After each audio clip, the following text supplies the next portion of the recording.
Us. Okay. Oh, there we go. Sorry. Right. So yeah, welcome. And so just to remind you of where you are, you're with Central Park United Neighbors. At the end of August, we changed the name of our organization. So if you haven't joined us in a while, we'd previously been meeting under the name SUN, and so now we're CPUN. We're the registered neighborhood organization for the Central Park community in Denver. Our purpose is first to pursue the vision of this neighborhood. We'll circle back to that in a little bit, actually, by creating, developing, and fostering a vibrant urban environment community, dedicated to social equity, environmental responsibility, and economic opportunity. We seek to be a vehicle for public service and to promote civil civic discourse and to achieve collective efficacy so that neighbors are more likely to act on each other's behalf. Tonight's agenda, we'll just start with just a few words from me, and then we'll hear from community partners. I've seen several on the call already. We usually start with Denver Police. Next slide, please, Brian. Then we'll transition into just some general announcements that we have. And we don't have a featured speaker tonight, but we do have, oh good, Kiara made it on the computer. We might be joined by someone from Parks and Rec to talk about the work that's being done along the south shore of the Sand Creek. Nope. Yeah, no, it is the Sand Creek Greenway between the Westerly Creek confluence and Havana. That's not on the agenda, but whenever she's able to join us, we'll just jump right to that. All right. Hi, Kathy. Okay, next slide, please.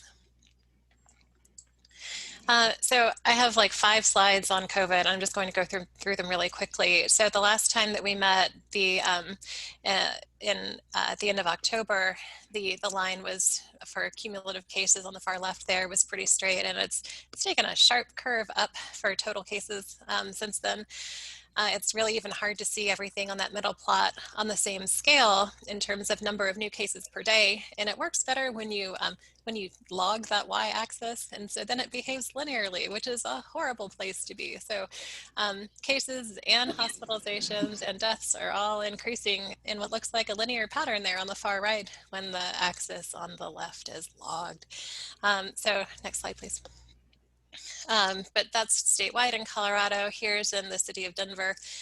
So on the far left are cases, in the middle are hospitalizations, on the far right are deaths. The blue bars, if the y-axis were the same across all of these, the blue bars are the same in each one of these plots, just to orient you, but the axis changes, and so they jump around a bit. But you can see the orange bars heavily towards the left for people who are getting COVID at a higher rate. That looks almost like the population of Denver. The blue bars are the population of Denver.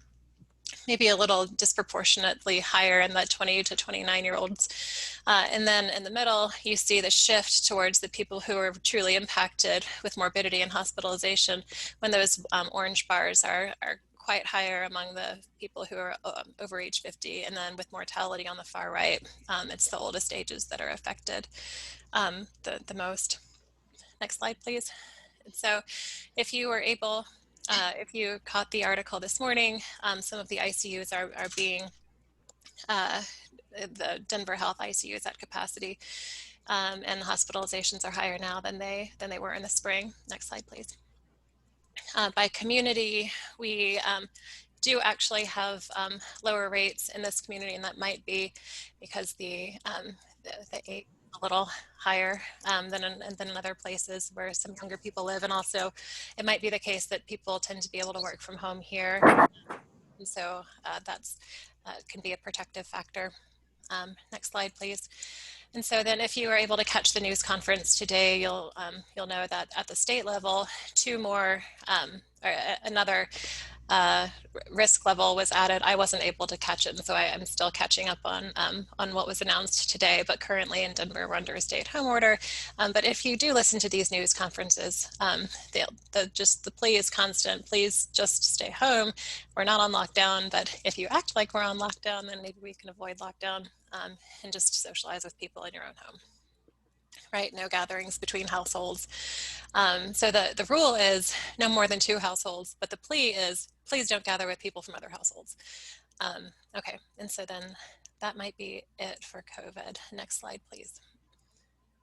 Hey, Amanda, the Yes. one thing that was announced today as part of the new red was all inside dining at restaurants is ceasing on Friday. Oh. And gyms have to go down to 10%. Okay. Thanks. And don't you have to be home by 8? Or no, I thought it was home by 8 too, but maybe I'm wrong on that. I didn't hear that one, so. Okay. I think the 8 o'clock time had to do with liquor sales, Rick. I think that's correct. Yeah, I think it's still 10 o'clock. That's correct, Jeff. I recall that. Thank you. Thanks, guys. Okay, and with that, I'll turn it over to Denver Police. Thank you. And Brian, do you want to stop sharing for a bit just to have more faces on the screen, and we'll pick it back up again when. I will. Thanks.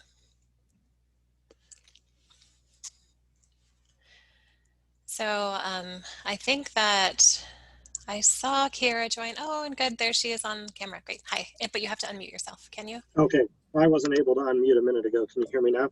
I can hear you, and I see that Kira is unmuted. Okay, but Kevin, are you? Yep, I'm here. Okay. All right. Hey, thanks for those slides on the COVID stuff, Amanda. That's helpful. I want to say from a Denver police standpoint, we get a lot of questions about COVID on a regular basis, and as everyone knows here, we're constantly evolving on this. But the biggest thing we could ask of anyone is just be careful and make smart decisions right now. It's not so much about what anybody wants to tell you to do as much as we want to tell you just be safe. And being safe is keeping out of the large groups, not doing things that are going to expose yourself or other members of your community. Working in a job where we worked through the entire pandemic, I've known quite a few people now who've had COVID among my coworkers, and we've seen the range of symptoms and everything else, and it's not a pleasant experience for a lot of people, even if it's a clinically mild case.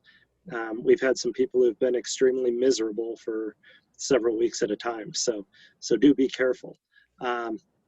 Moving on from that, for any of you who haven't met me, I'm Kevin Hines. I'm the lieutenant over Sector 1 in District 5, which is the Central Park neighborhoods and Northfield areas that are part of Denver. I'm joined tonight by Kiara Jenkins, who's our community resource officer for that same area. So in my role, I handle a lot of the crime prevention strategies for the area, and Kira and I work very closely together in that role.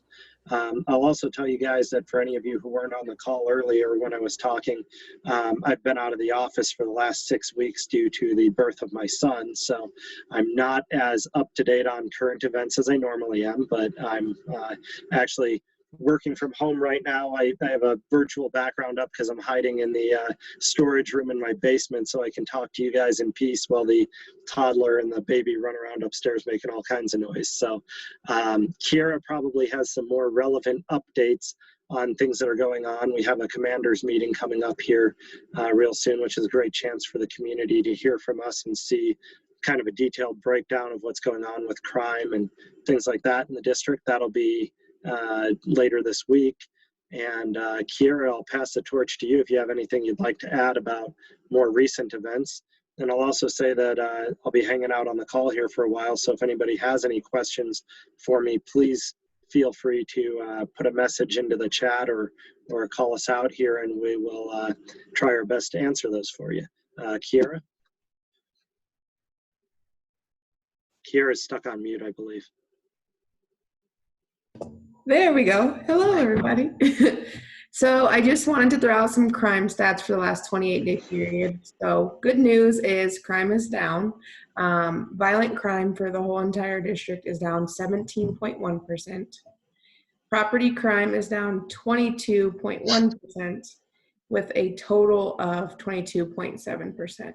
So that is exciting news. And as always, while we're excited that it's going down, we just want to remind everyone, with the holidays coming up, the porch pirates are out and things of that sort. So if you can, get your packages delivered to work. If you're still working at work and can grab it from work. If you're not, that's kind of a good thing because you can get it while you're at home. If you're traveling, have your neighbor or somebody grab it for you and keep it until you come back, things of that sort. And then there are questions. I posted the commanders meeting information on how to join via Teams or calling in the chat. And it is this Thursday, November 19th at 6 p.m. And I'm here for questions if anybody has any. And thank you guys for having us as part of the meeting again. We always appreciate being here and being able to answer questions for the community or just be a part of it. So I apologize again with my son being born. I missed the last meeting, so it's good to see everybody's face again. Hopefully it won't be too much longer till the world gets itself back in order and we can see each other in person again. So. Officer Jenkins, forgive me if I missed or didn't hear you explain this, but over what time period is crime down? Is that year over year or month over month? What does that look like? So that is the 28-day period. So we run off of periods instead of months. So each month it can fall a little bit differently in the calendar, but 28 days. Okay, thank you. Yeah, how does that, so I think we usually do see like a rise in the summertime, right? And then more of like a dip when the weather gets cooler, but then maybe like a spike with the packages and closer to holidays. How does what we're seeing right now compare to last year to get more of like a not during COVID comparison? A lot of our comparisons are done based on year over year comparisons rather than just, I mean, we have this, and again, I've been a little bit out of the loop myself, so I don't want to speak to the stats I'm not seeing right now from my basement at home. But we do look at the numbers as a compare to this time period last year as one of our relevant stats. Kira, I don't know if you know offhand which stats you had there. But you are right, Amanda. We do see a spike typically as we go into the holiday season with porch thefts, because especially this year, I think it'll be an enticing prospect for criminals because so many people are getting things delivered even beyond what they normally do. People are getting groceries delivered, packages. I mean, Amazon's going crazy because everybody's sitting at home going, "Oh, it looks like I need that." So, Kira, anything you'd like to add on that? No, but Amanda, I can reach out to our analyst and see if he can give me a comparison of 2019 to 2020 to see where we're at with property crimes. Yeah. Thank you.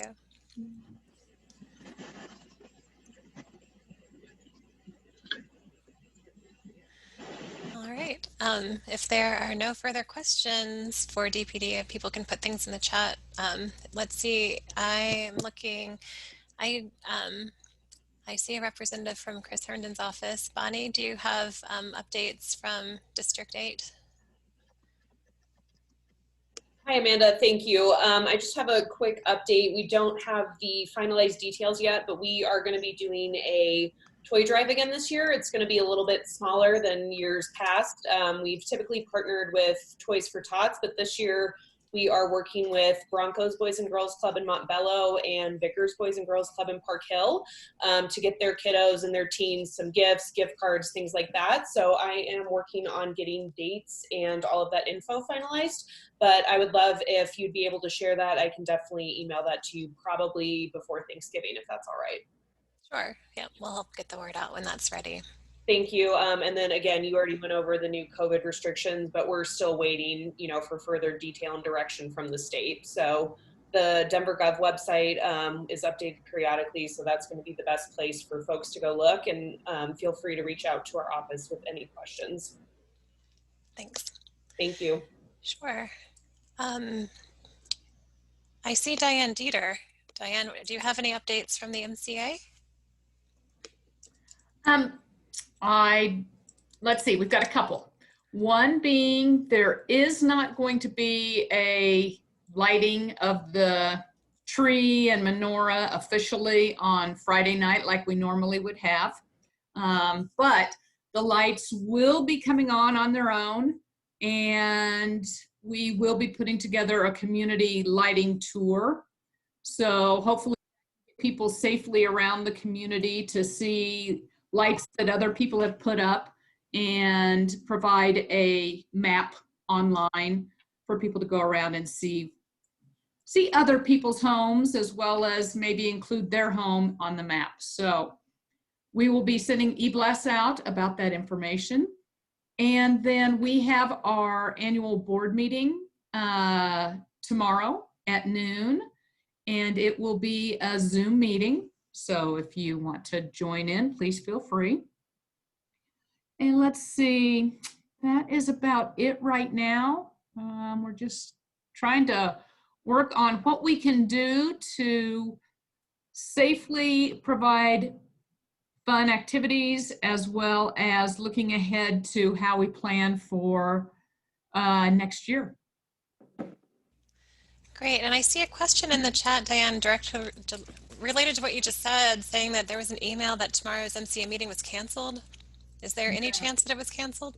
No. Okay. There's none. I don't know why that went around, but somebody, I don't know what happened there, but information was set up about the Zoom meeting, and people should be able to get on. Okay. Is there a candidate for each of the delegate districts? As far as I know, I think we have candidates for all of them. Okay. All but District Jack? 7, man. Yeah. Okay. Is that password and Zoom meeting ID, is that posted somewhere? Let me confirm and I'll get back to you on that. Okay. Let me confirm. I'll put it in the chat. Okay, thank you. You bet. All right. Are there any other community partners here I'm sorry, Diane, is there anything else? She's on, okay. I think she's muted, which maybe means that she's to the end. Okay. Amanda Sinsere from Parks and Rec is here.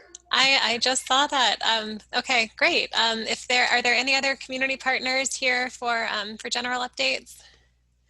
Okay, Sincere, let's hear from you, please, from Parks and Rec. Thank you for joining us. Yeah, thank you everyone for accommodating me kind of last minute for your meeting. I just wanted to provide a quick update on some of the activity that's happening on Sand Creek between Westerly Creek and Havana Boulevard. I've gotten a few questions and comments from the community, and I feel like maybe I could work with you to find a way to get more information out just to kind of help resolve some of the concerns. But basically, as you all know, sections of Sand Creek still have a significant amount of debris that was remaining from the airport redevelopment.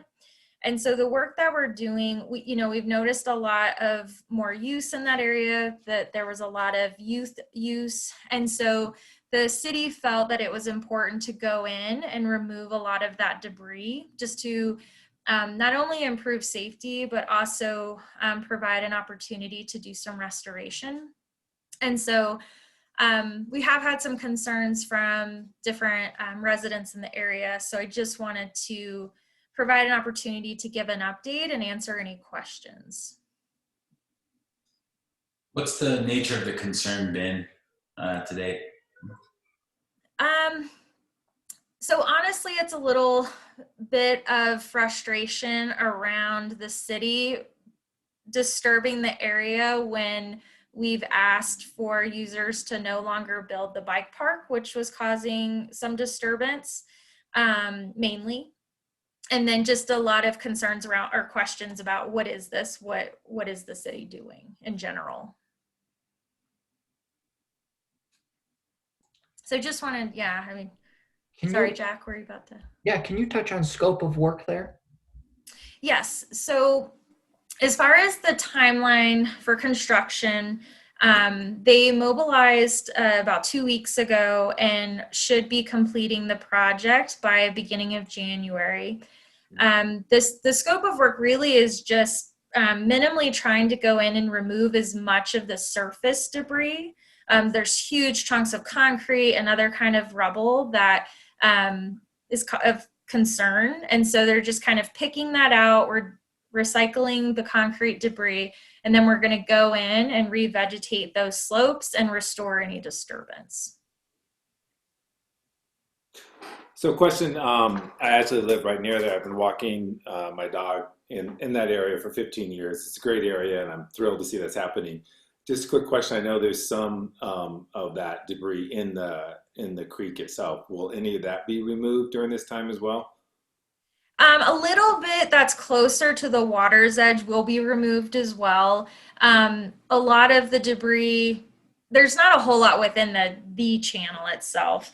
But as part of future restoration opportunities, we will go in and remove all of that. The Mile High Flood District and the city are currently developing the new master drainage way plan for that area. And so there will be additional improvements that will come out of that plan. Okay, thanks.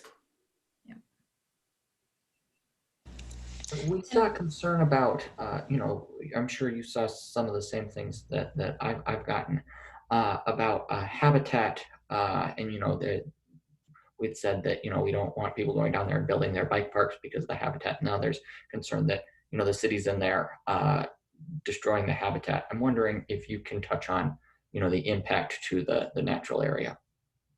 Yeah, so I would caution to say that destroying might not be the correct term. And what's different, I think, about our approach is that as a city agency, we have to follow every environmental regulation before we even can do a project. And so, you know, nesting birds and ground nesting birds, all of the burrowing mammals like coyotes and foxes, like all of that wildlife habitat has been inventoried and noted, and so no work is being performed that would cause any impact to wildlife. We're also following all of the environmental regulations to where if we did come across suspect material that we're dealing with that and managing it appropriately. And so yes, while I mean obviously are causing disturbance, I think we're managing it in a way that's reducing any kind of impact to the overall ecology of the area. I think the concern with the bike use, and I just recently answered an email from a resident, was that was setting up that area for more of a long-term unmanaged use that wasn't taking into account some of those issues that I just discussed. And while we fully acknowledge that this community and the youth need a bike park, we just need to make sure that we're working on it together to balance the environmental protection with the recreational use. And am I correct in understanding that there is a bike park in the planning stages in the bulk fuel site area? That is very high level concept. Nothing is committed. But that's something the city is discussing right now about perhaps the installation of a bike park in the future. Potentially. Like I said, there's no commitment to that actually happening. There's a lot of regulatory conversations and evaluations that need to happen, because in order for that to occur, there's a lot of floodplain impacts. So again, there's been, to my knowledge, and I've been a part of those conversations, like very high level conversations on if it's even an option, but nothing is committed. But what is that location? Oh, sorry, go ahead. What is that location? It's called Bulk Fuel Farms, but it's off of Smith Road. So it's the south side of the channel. On the west side of Central Park Boulevard, there's, you know where the RV store, like B&B is? It's the parcel just east of that.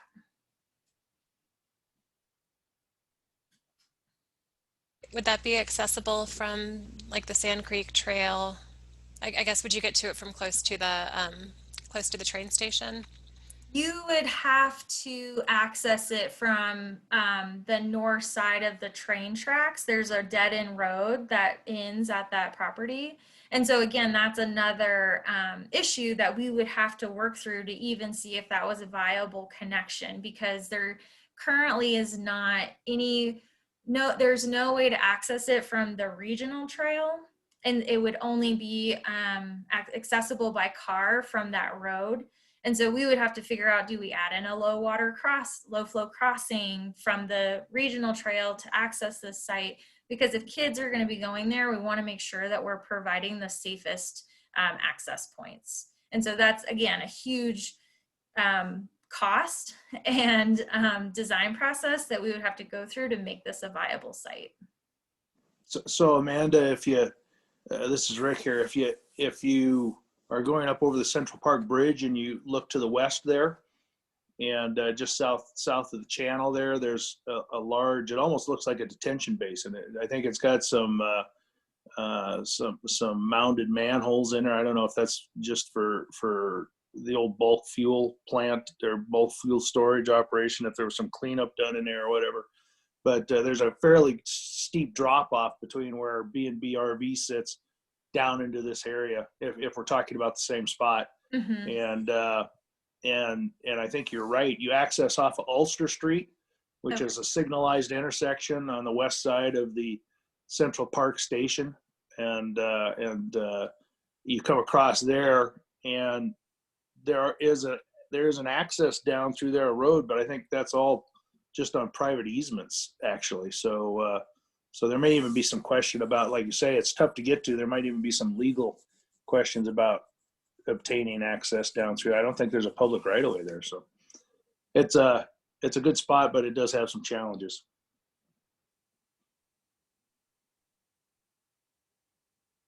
If people have additional questions going forward, what's the best way to get a hold of you or to speak with the appropriate person about it?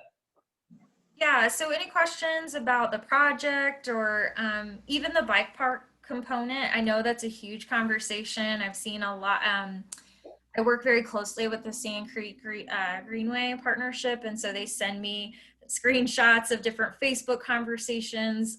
So please send me all of your questions, and I'll do my best, if I don't have the answer, to get you guys a response. But then about the project itself, I'm the main point of contact. And what is the if I put your email in the chat for people to see? Oh, yeah, I will do that right now. Oh, cool, thanks. And the end result of the current project is going to be a trail that's in the area that's currently roped off. It'll then become accessible again, and it'll be a gravel trail. So for the scope of work for the section on the south bank of Sand Creek from Westerly Creek to Havana, we'll restore all of that back to the native vegetation, and then replace that soft surface trail that went through there. We're not going to install any formal trails at the bottom of the bank. And then I think everyone knows about the Sand Creek Greenway regional trail improvements, which will begin construction early next year. And that's a totally separate project. Well, we actually haven't heard an update from their regional greenway plan. So you're saying when all of the work is done, it's not going to be passable, like there won't be a path down by the riverbank in the forest area there? We'll maintain the current social trail that's been developed. We're not removing that, because I see a lot of people using it, and as long as people are trying to be respectful of the wildlife, we want to provide that opportunity to be close to nature. So we won't remove that, but we will replace with crusher fines the trail that was at the top of the bank once that work is complete. Okay. Another thing that we've just noticed that I want to mention in case you get additional questions, we have had a lot of vandalism to the project. We've had a lot of the fencing cut up and removed. We've had users allowing their dogs to be off leash within the construction area. And we actually had a dog almost get hit the other day. And so I just wanted to kind of reiterate that we really want to create a safe condition for everyone involved, including our contractors. And so I just want to find a way to better communicate to the community and be responsive to any concerns so that we can finish this project out with any, mishaps. Okay.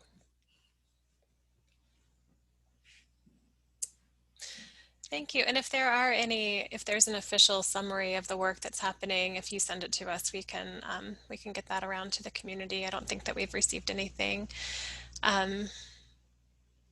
Oh, there's a question in the chat. I guess is that Regina, is that regarding the vandalism? Do you think it's maybe some of the unhoused people?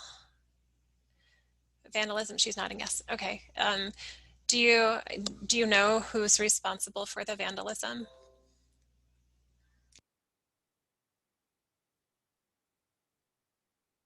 You can't unmute yourself. Let me see if I can unmute you. Oh, there you go. Okay, thanks. I did unmute it. I couldn't unmute for. Actually, we're seeing it as some of the residents that's causing the vandalism. Okay. I'm not going to say that some of the other users are not causing it as well, but we're seeing users who are walking their dogs and everyone else kind of causing that. And the nature of the vandalism is like the cutting of the fences to gain access and that sort of thing? Yes, there's two different types of fencing. There's some that just kind of ropes off kind of the active construction area, but then we also have what's called a sediment fence, which is at the base of the project, which prevents any kind of erosion from getting into the floodplain and the waterway. And that's even being just completely pulled out and ripped up. Okay. Sincere, I think one of the things, because like I said, I'm that direction a couple times a week. There's just hasn't been signage, so I'm not trying to excuse people doing that, but it kind of went up and it's like, oh, what's this? And I wonder if there's just a sense of I don't know what this is, anyways. Again, I'm not excusing the behavior, but maybe some signage would help. I think that's a great comment, and they did have some signage made last week, so hopefully that was installed. There's some like laminated signage along the perimeter of the fence. So again, hopefully that was installed and can kind of help better communicate what's going on out there. But yeah, I completely agree. And just for everybody, it's a great bird habitat down there. I mean, you see hawks and bald eagles and any other number of birds I don't know the names of, but it's pretty awesome down there. And I see a question from Kathy related to Parks and Rec. Kathy, do you want to just go ahead and ask? Can you unmute yourself? Okay, so do you want to know just about the status of when they would be reopening? Well, that, or are there going to be online classes? I know there were some in the summer and now they've kind of trailed off, and just wondering what kind of recreational opportunities there will be during the winter. I know they're still offering, are you signed up for their emails? Because I get email classes and videos. I am, but I just haven't gotten any in the last couple of weeks, so I thought maybe they had stopped, and the number of classes has really decreased. But anyway, okay, so they're planning. They're planning on continuing that, but I can follow up and find out kind of what the status is on the frequency and quantity that they're hoping to push forward. I feel like they'll ramp it back up since we did receive new updates today that is going to affect our ongoing recreation. Then another question for you regarding the sidewalk process. I know they completed the sidewalk adjoining the dog park this week, and we have new sidewalks in the area of Prairie Meadows Drive and Dallas Street. Are there other portions of the neighborhood planned for additional sidewalk improvement? I'm not sure, but I can get you that information. We have a project manager that manages the sidewalk gap projects with Dottie in particular, so I can reach out to him and get that information for you. That is great. Thank you. You're welcome. Well, again, thank you so much for your time. I want to make sure I'm working proactively with you all instead of reactively. And it's on me that I don't think we had a more robust public notification process. Our marketing and communications team did post on Nextdoor and sent some email information to the RNO. I just don't know how well received that was. So if there's ever anything that you feel we can do to improve communication, please let us know. We're always open to modifying, especially given we have different ways of communicating now with COVID. You know, we want to figure out the best way to broadly outreach to the group. Since like you and I talked about this afternoon, a written statement or piece, anything like that you want to send over, we can distribute.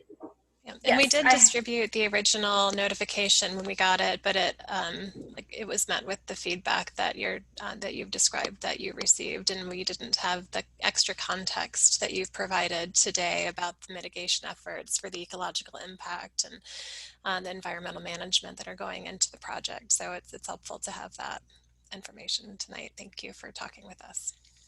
And would it be helpful for the project team to provide an update on the regional trail project? The regional Sand Creek Greenway Trail? Mm-hmm. Yes. Yeah, absolutely. Yep. Okay. We've had a lot of staffing impacts, and my trails planner just left the city, and now I'm kind of the acting trails planner on top of my other job. So I apologize if there has been a delay. There's been some shuffling, but I will work with Jeff to see if we're able to provide the board an update and then figure out the best way to do some additional outreach and notifications. Is there an electronic copy of the Sand Creek project, or would you say that the Sand Creek Greenway's website is the best place for that information? I feel like I visited there before and I didn't see the master plan, but it's been a while. Do you know where to find it? I believe the master plan is online, but I'm working on getting the entire design and everything, kind of high level design, up on the Denver Park project list.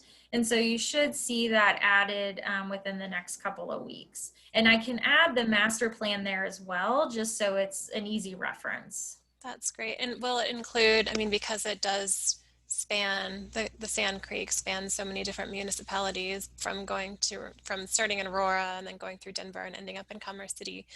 Does your role on it encompass all 3 municipalities, or would you only be focused on the Denver portion?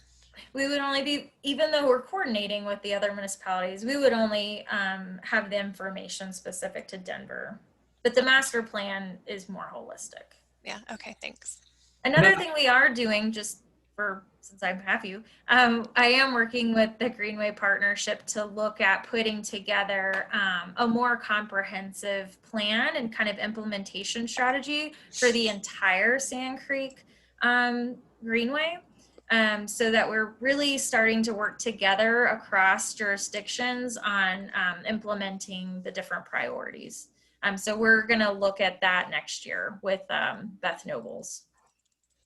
I spoke with Beth yesterday, actually, or what's today? Is today Tuesday? So I spoke with Beth Nobles last week on Friday, and she was very much interested. I have some of that information that I can share with the rest of the group here. The MCA,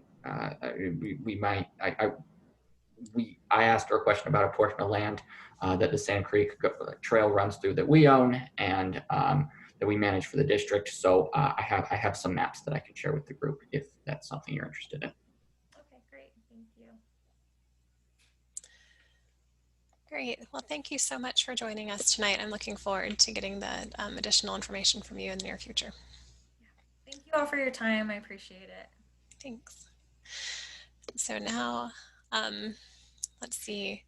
I think we have a couple of quick announcements from our organization. And is there anyone else here who has any announcements to make? Any general announcements? Anyone just want to say hi? All right. So we did receive news that Sam Gary passed away at the age of 94 yesterday, and he's the namesake of the Sam Gary Branch Library. He's also one of the, and I've never met him personally, but I've spoken to people who worked with him in the early planning stages for this community, and I know that he had a big role, which is part of the reason why his name is on the library that's in this community. But he was very much involved with the vision for this community. And there's a beautiful quote from his family that I put on the slide here, just to kind of put the context of his business work and community philanthropy together.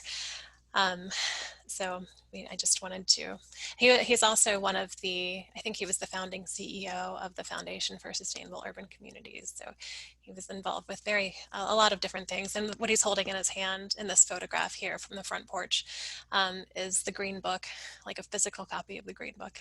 So anyway, we've lost Sam Gary. Okay. And so, Jeff, we do have a new phase of the work that we're doing and transitioning into our new name as Central Park United Neighbors. And part of that is this logo contest that Jeff is going to talk about. Yeah, so we're looking for a new logo to go along with our organization's new name. Currently, we're in the middle of an open call for logo design submissions. We've received a number of great submissions, and I'm looking forward to sharing them first with the rest of the outreach committee and then ultimately with the community for a vote. The open call is open for another week. It'll close 1 week from today on the 24th at 2 o'clock. Anyone is welcome to submit an idea. The more the merrier. You don't need to live in the neighborhood. You don't need to be a professional designer. Anyone that's inspired to create a logo submission is welcome to do so. A $600 prize that's being funded by generous sponsors, Control Freak and Primrose School of Denver Central Park, will go to the selected submission. So again, 1 more week of open call for logos. If you know anybody that might be interested, we'd love to have them participate. I'll share my email address here in the chat in a second. You're welcome to reach out to me directly or contact us at centralparkunitedneighbors@gmail.com. Once that window closes, just to be clear with everybody on the process, the outreach committee will review the submissions. We will narrow it down to 3 to 5 options that we're excited about and bring that pool to the community for a vote the week of December 7th. And we'll announce the selected logo on December 15th, which is the date of our next board meeting, if I'm not mistaken. Any questions about that? I'll put my email in here now. How many logos have been submitted so far? Oh, that's a great question. I'd be guessing. Brian sees a lot of them too. What would you say, Brian? 30-ish? Maybe more than that? 30 seems about right. Yeah, I would say. And we've had young people submit ideas. We've had professional designers. We've had just engaged, interested community members. It runs the gamut, and we're happy to have all of them. That's great. Thank you for that update, Jeff. Hey, Jeff, it says at the top there, open call for prize donations. Are you still looking for? No.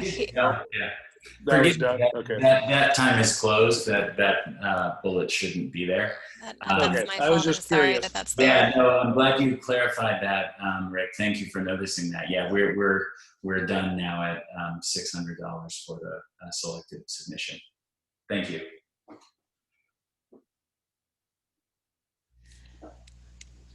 All right. And is there anything else? What's on the next slide? Okay, so we don't have to, we can, are there, so sometimes it's maybe, are there any general questions that anyone has? We can kind of go to the open comment section that is supposed to begin our next hour right now and just kind of close out this meeting with that. Does anyone have any general questions or a general statement they'd like to make? We still have a representative from Chris Herndon's office on the call with us. It can be a great time to get information. We have knowledgeable voices. Going once. All right. Let's see. I can, well then we're just going to go into general talking then if no one's going to talk. I'd like for people to say their favorite memory from one park in this community. So this is a reason for doing this is because we have a handful of new board members and I'm just trying to bring everyone's voice to the microphone, but anyone's welcome to participate in this portion of the meeting. And I can see Brian Penny is the host of this meeting, and so he's the first square up there. Let's hear from Brian Penny. Favorite park memory, Brian? Oops. Sorry, Amanda, I was making sure I was off mute. You can't go to the next slide to avoid the question. No, I would say, so there's a pocket park on 29th, or 28th Boulevard, and it's the pocket park where the registered neighborhood organization was founded. And I remember that was like one of my first opportunities to get involved in the community when most of the area around that park was just dirt and a school at, you know, it was Westerly Creek. So that's what I remember. Which park was that? That was 28th and The pocket park on, I think it's not Roslyn. You went to, it's kind of the, it's the diamond one right at the 28th. Yeah. Jack, you have 2 seconds to name that park. Are we talking the diamond one off of MLK, or are we talking about the one closer over to Aviator Pool? By Aviator Pool. Okay, that's Harvest Park. It wasn't named at the time. Probably Diane and I are the only ones that were here back then. So. I was here back then. I was only about 3 feet tall, but I was here back then. Okay. Sandra, do you want to go next? My favorite memory is our happy hour after the whole renaming process. It was so good to see everybody in person, even though we had to wear masks and stay 6 feet apart from each other. But I really enjoyed getting together with all of you. Oh, thanks, Sandra. Yeah, it was really nice to be distanced but together in the park that day. That was really nice. Kevin is not in front of his computer, so I'll let him slide. Mark. I would probably say my favorite park-related memory is my kids helping out at the kickball tournament at Central Park. Having sell T-shirts and whatnot. Good stuff. Mandel? So my favorite memory was when my real estate agent showed us the home here, and I rounded the steps and saw the amazing view of Central Park, and stepped out on the balcony, and my wife said, "Isn't that your sister's house across the park?" And so that did it for me, and so here we are now. Nice. Jack? Oh, geez. You know, My favorite park is, I'll have to give, my favorite park is going to be Westerly Creek Park there, that runs along 26th all the way out there to Aurora. That is my favorite park in the community. From as far as I can remember, I've been down there doing a great many things in the outdoors. So that'll be my favorite one. All right, great. Jeff, Edward? There are so many great parks in our community. It's hard. That's a tough one, that's for sure. But fortunate enough to live on the street that has Central or Summer Park on it, which is just up from the rec center. And I'm just going to say the dozens and dozens of happy hours I've participated in with neighbors in that park. Yeah, those parks have really nice sunset views too. Yeah. Carol? I would second what Sandra said about us meeting in the park that day, the board, and feeling so good about what had occurred and the collegiality, and then actually getting to be with one another face to face. And I would also add that I bike a lot and I walk a lot in the neighborhood, and I never take the parks for granted. I've lived here 3 years, and sometimes it feels like, oh, I just got here. Because there's nothing like it. And I've lived a lot of different places in my life, but the parks here are just extraordinary, and I just never take them for granted. I'm always very, very grateful. Thanks, Carol. Jamie? I think the name of the park we go to most often is Cottonwood Park. And so we have a daughter who's 2 and 9 months, and we started really going there when she could barely walk, and now she's climbing everything and going down the really huge slide. So I really appreciate that park, and to sort of echo what Carol said, I've spent a lot of time working in other countries where the parks are rusted out and there's broken glass everywhere, and it's amazing that children survive to adulthood in some of them, and so I do really appreciate the parks that we have here. So yeah. Thank you, Jamie. Rick? My favorite memory, and I get to relive this memory quite often, is again to walk through Central Park and Westerly Creek and hear the meadowlark sing.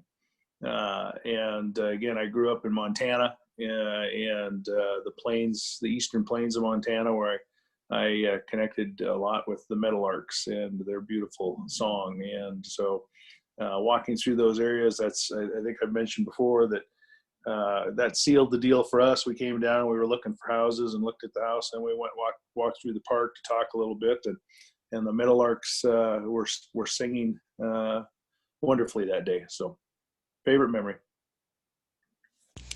That is a beautiful song, and I have it. It's recorded, and there aren't very many videos on CPUN's Facebook page. So if you look at the video history for CPUN's Facebook page, you can hear a recording of the Meadowlark song, independent of Rick's adoration of the Meadowlark. Jeff? Oh, sorry, Jeff Horsfall. Oh, sorry, Jeff. So Jamie and I live pretty close to each other, and so mine is a Cottonwood Gallery Park memory as well. My girls are a little bit older than Jamie's daughter, and we watched that park being built, and we would go by there in wagons and strollers and on walks all the time. And that playground with big red pieces of equipment was this tantalizing thing for my kids. They desperately wanted to go on there, and I had to keep telling them, no, it's not open, you're not allowed to. And so the day the caution tape came down was sort of like this ribbon cutting for them, and they could like barrel at it full speed. And that's one of my favorite memories of our great park system here. Great. Jeff Barron? Okay, so pulling up the end of the line on the Jeffs. Sorry about that, Jeff, on the last one. Yes, it's really nice. I'm really enjoying hearing everyone's stories about parks, I have to say. For me, I would say that, these parks have been really instrumental over the last 7 months. And I have two sort of grown kids. One's 22 and one's 19. And they were both home from college because of COVID, which was all quite a shock. And the having the ability to go outside and go for a walk, the four of us, was really kind of a special time, amidst all this chaos and being stuck in home and kind of the pressure of this pandemic. So it really was a treat to every evening, all get together and walk, and had about a 40-minute walk, along the green belt and then through Central Park and make a big loop around to the house. It's a pretty extraordinary way to kind of decompress at the end of the day. And I echo what Carol said. We're very, very lucky, and definitely felt it over the last few months. Thank you, Jeff. Regina?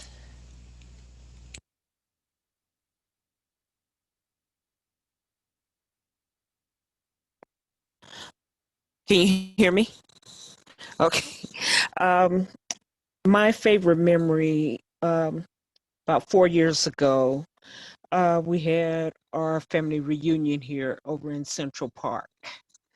And we were used to going to other parks to have our family reunion, but I arranged where we can have it over in Central Park area. And my family, it totaled to be 160 people who showed up, and they really enjoyed Central Park quite a bit because they said it was family oriented. It was a place where kids can play, where we had our picnic area. They were able to play football, and so they enjoyed coming. They like to have the family reunion here every 2 years. Oh, that's beautiful. I'm glad to hear that. Brad? Can you guys hear me? No. Okay. So I'd say my favorite park in memory is I've talked about it here before, but the Greenway. With my daughter being about 18 months old, every Saturday when there's the confluence of dogs, people biking, rollerblading, it's like sensory overload for her. And so she loves it, and we love to just kind of walk along it and get a coffee or something from Stanley Marketplace. So it's just a fantastic park to have around the corner. So we really enjoy that one. That's great. Thank you, Brad. And I see a handful of people who are on the call, and I just want to encourage anyone else who wants to share anything. You're absolutely welcome to jump right in here. You've been listening to us, and you're welcome to share. Hey, Amanda, I don't think they have to kind of raise their hand or chat. I'm just taunting them all. But they can raise their hand and we can ask them to unmute. So yeah, okay, yeah. So if anyone, either say it in the chat or just do one of those high five reactions or something, and we'll call on you.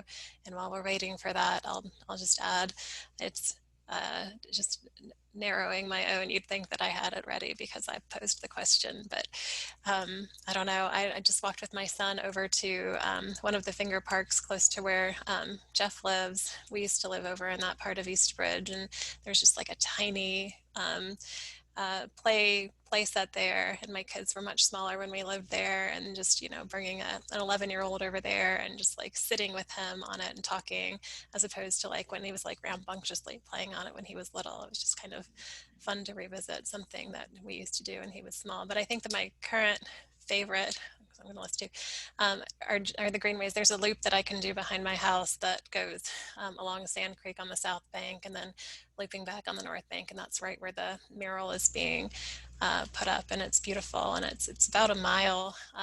And so since my husband and I share this office, sometimes I'll put on this headset and walk out of my house with it plugged into my phone and just have a conversation while doing that loop on the Greenway. And I don't usually encounter many people, but I know that I look ridiculous when I do, but it's okay.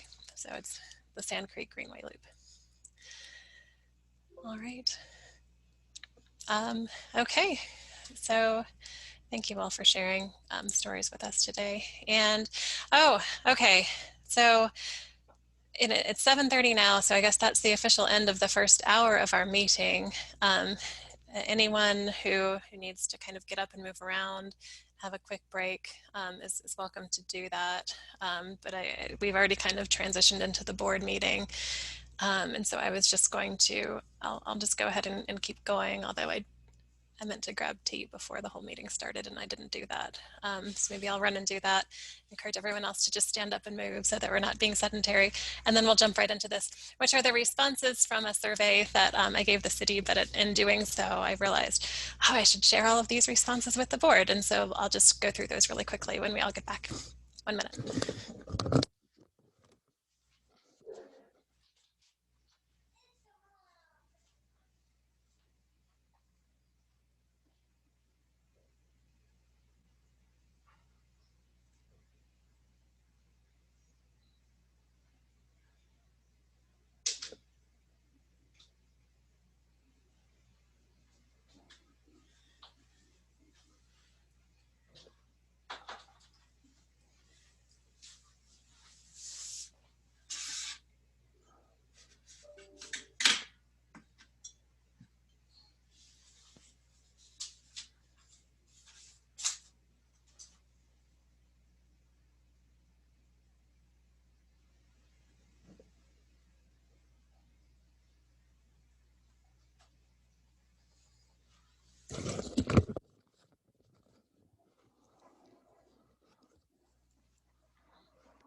Sandra, you have new lighting. It doesn't seem to do much to get me out of the witness protection program here. I can only put it so close to my eyes before I feel like I'm burning my retina. Oh gosh. Now I think I do notice that it's brighter, that your image is brighter. Okay, good.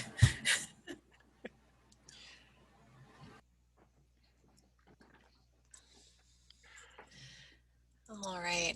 I'm back, Amanda. Thanks. You have my bird image because you logged in to host the meeting when you're not here. Yep. I'll change it to something ridiculous so that's funnier when it happens next time. Okay, so next slide. Sorry, Amanda, it's sensitive. Okay.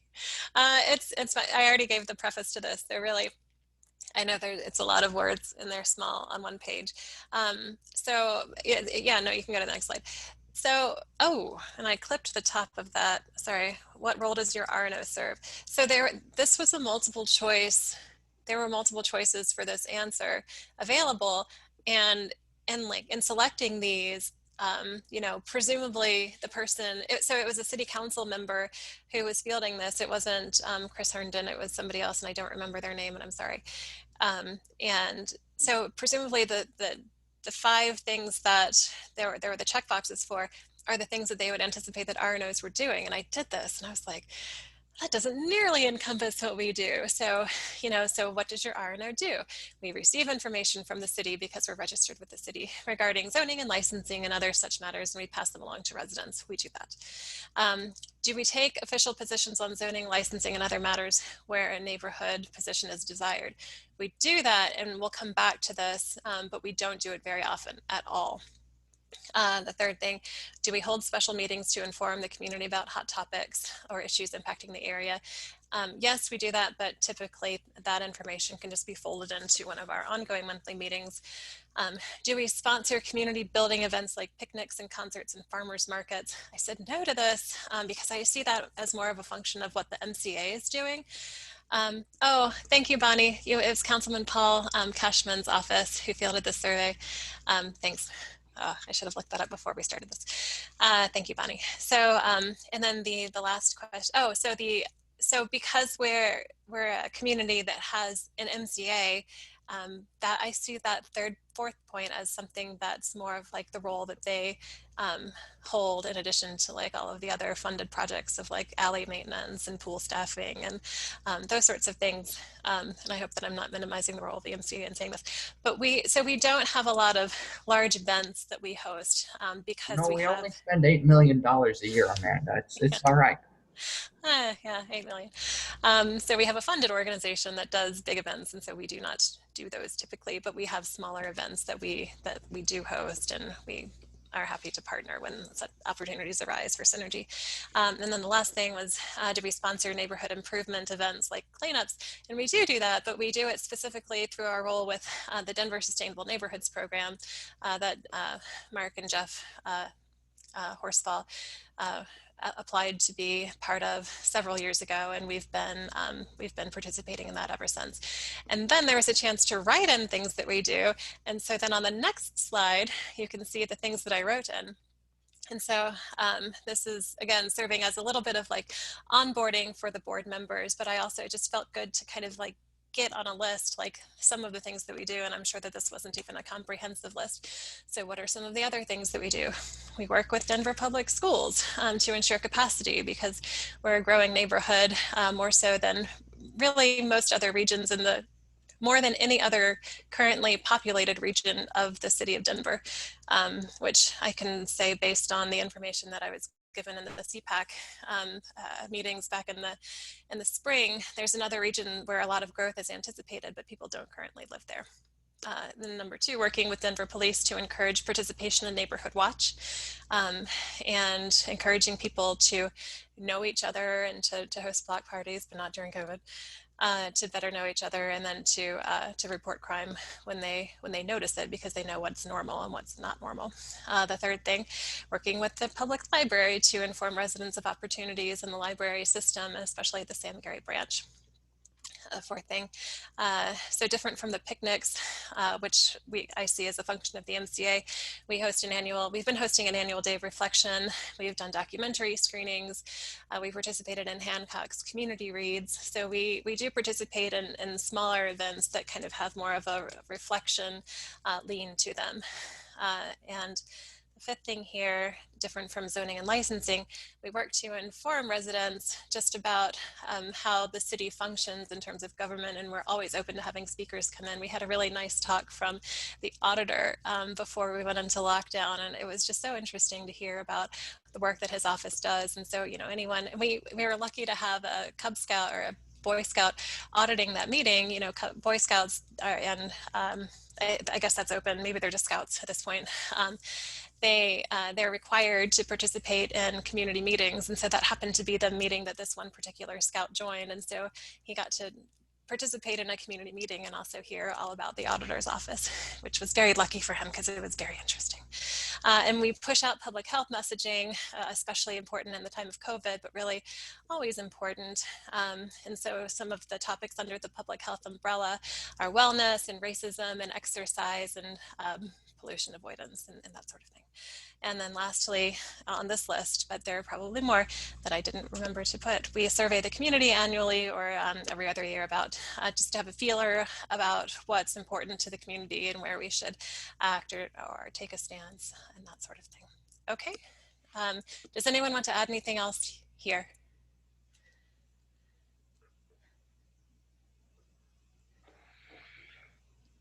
Okay, next slide, Brian, thanks. Okay, so then they asked if your RNO takes an official position, how is that position reached?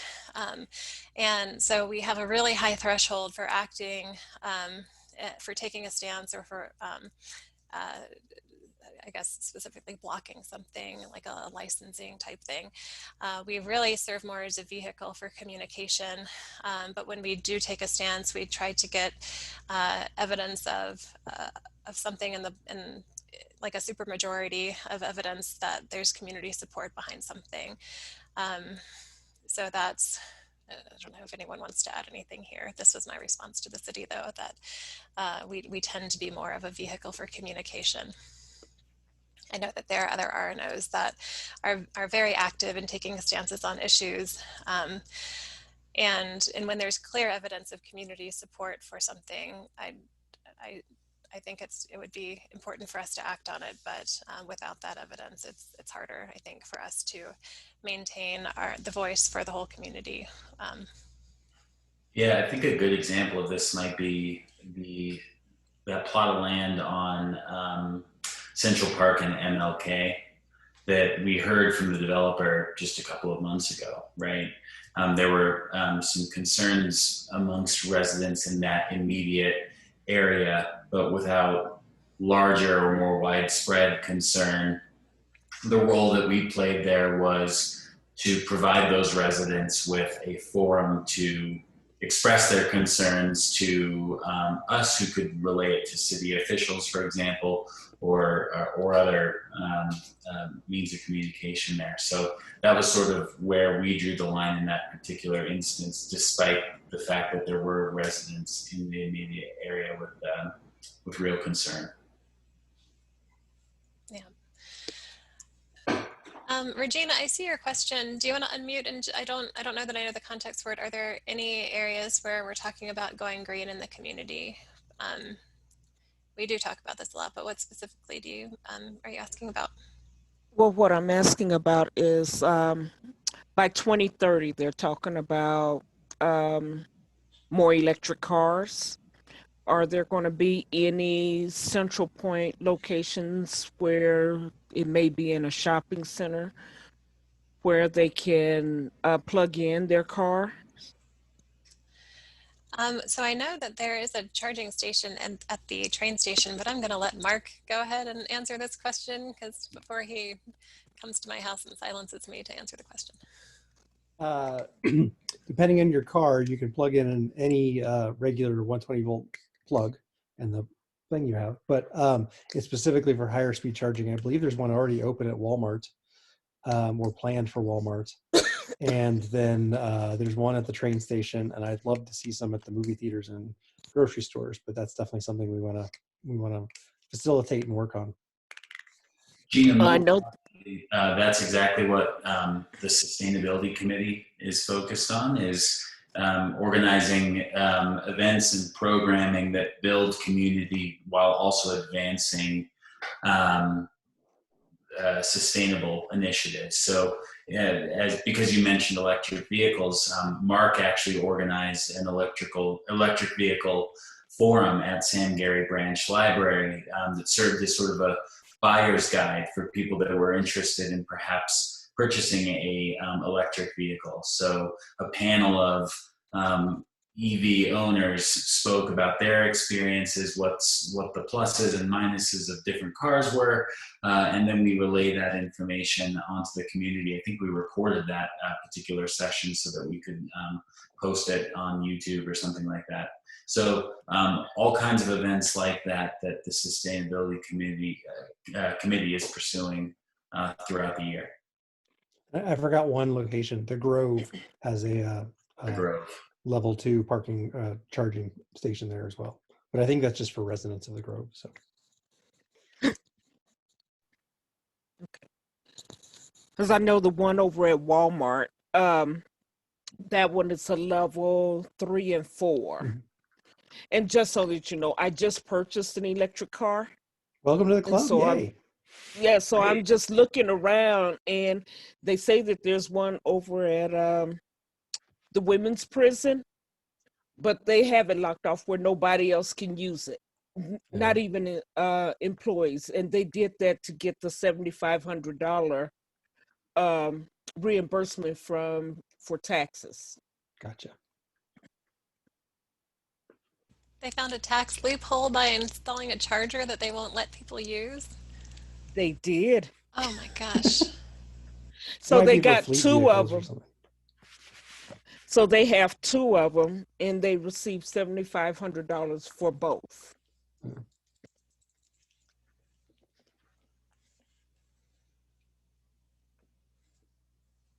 I'm distracted by Kevin's baby.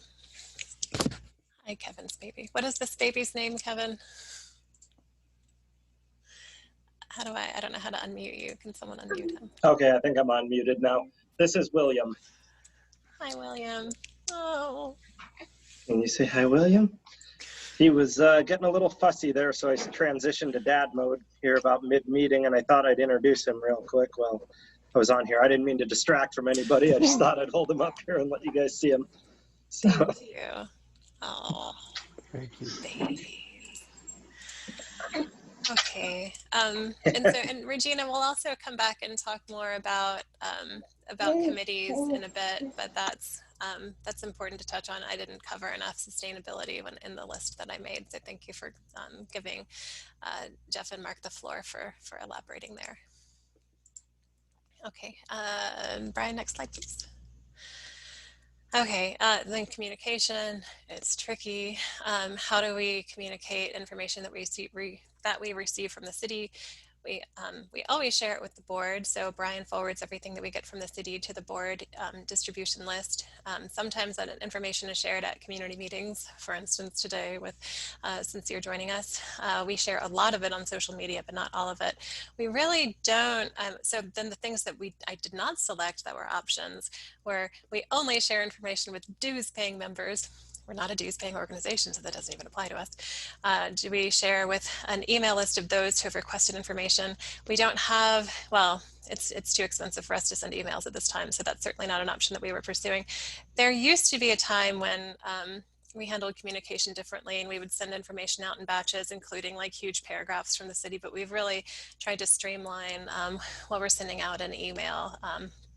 Do we share it through print newsletter? No, we don't have a print newsletter. And then the last two options were not sharing. So that's not what I selected either. But this can also sort of give you an idea of the way that other RNOs would respond, given that those were the options. What have you found to be the most effective way of communicating in your neighborhood? And I think we can all agree that there's not one good way to reach everybody. And I don't know that I've mentioned this yet. Let me just read whatever here. So we're currently seeking funding. Oh, by the way, we have that funding, and I'll talk about that in a bit. Seeking funding that allows for a platform that integrates a website and email and social media. It's very expensive, but it's funded. Hooray for 2 years. We've not sent a mailer home in over a decade, and then the Front Porch newspaper had been delivered to homes and included an article for us, but that is not going to be an option in the near future because they've cut their print down to such a small number of pages, and they're not giving us they're including like our organization name and then asking people to go to our website for information, which isn't currently updated. Okay, next. So we don't have anything going to every single home, so then there was a question of how do you engage with each of these specific subgroups, renters and young families, families and individuals of color, a wide range of economic diversity, senior families and non-English speakers. And then my response to this was just that we did flyer high density housing areas just for our community vote back over the summer. We use social media next door, and we had been using the Front Porch newspaper, and then we do have our emails for the people who are signed up to get information from us.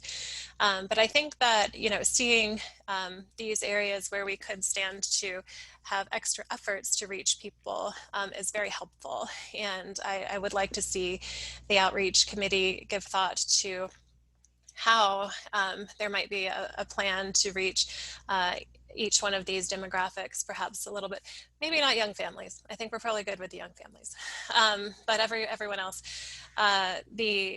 just to make sure that people are included who might be harder to reach and who might not be included already. Okay, next slide. And how do we raise money? We're working on it, but at the time my response was, we were working on it. We don't have an income source. We're asking the local business association and other organizations, but we have money. We'll talk about that more. Next slide, please. Anything else you'd like to tell us? I wish that the city had a criteria for rating RNOs because I'm competitive, and I'd like to ensure that we're in good standing with those operating practices, and by doing so we could earn an opportunity for financial support from the city. And I would be happy to work with the city on developing these criteria, and I have not heard back from them yet. All right, I think that's the end of it.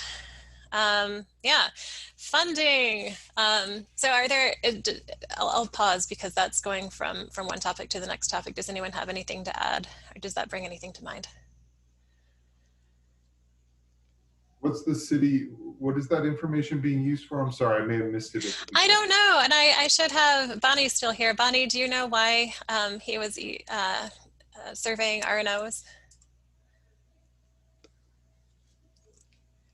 Hi, sorry, my dogs are going a little crazy, so I had to go get them. Can you repeat the question, Amanda? I apologize. Oh, sure. Jeff Barron asked what the city is doing with the information that we provided in response to that survey. So my understanding is just trying to get a broader sense of how RNOs currently function. And I know that they are also, I believe, looking at like sister cities, so to speak, to see how other cities work with RNOs. And so really just kind of analyzing what works, what doesn't work, and just see if there's maybe models or things that, you know, we can take and kind of implement in the future. And look at, you know, really successful RNOs who are good at engaging community and try to see, I guess, I don't want to say replicate, but just kind of share info. That's my understanding. I know it's in the very preliminary stages of, like you said, gathering the info. That would be a much better question, though, for Paul Cashman's office. And I can post his aide, Brent's info here. If everybody would like, that would be a much better question for their office, but I will post that right now. Thanks, Bonnie. You're welcome. Yeah, I guess my only question is, if we've provided this information, you're collecting it from all these RNOs, doing some kind of comparison and best practices, is there going to be a way to filter that back to us in some kind of a report or outreach of some sort so we can also benefit from it? Yeah, I'll reach out to his office when I get that contact information from Bonnie and ask for that sort of report. And certainly if there are best practices that come out of it, I would like to see us implement. I want to add something, an experience that I had that's connected to that. So I'm glad Jeff Barron, I'm glad you asked that. I attended 2 INC meetings last week. One was the Transportation Committee, and then the delegates meeting on Saturday morning. And after the delegates meeting Saturday, I had the exact same questions, because they were voting on some really important issues, notably a statement by INC about racism. And there was a lot of discussion about a couple of sentences that I thought were pretty clear. And it reminded me a little about what we walked through this summer. And one of the things that came up to me was I in my head, I'm thinking, because I know it's difficult for me, especially with the Transportation Committee, to communicate with the neighborhood. You know, I'm open to a lot of, you know, suggestions and creativity around how we communicate and get some work done. But when I was listening to these RNO reps, I thought, that was my question, is how do you communicate with the people that you are charged to serve, with your neighbors? And there wasn't any clear answer to that. I think they had a chat box running, and I asked a couple questions and didn't get any answers. I'm following up with that because that's another thing I want to become involved with, is the INC, and just routinely dialing in with that and finding out what's going on. But this is a very relevant conversation just based on that experience last week with the 2 meetings that I attended. Thank you for attending those meetings too, Carol. It's been a while since we've had representation at INC. I cut somebody off. Who was that?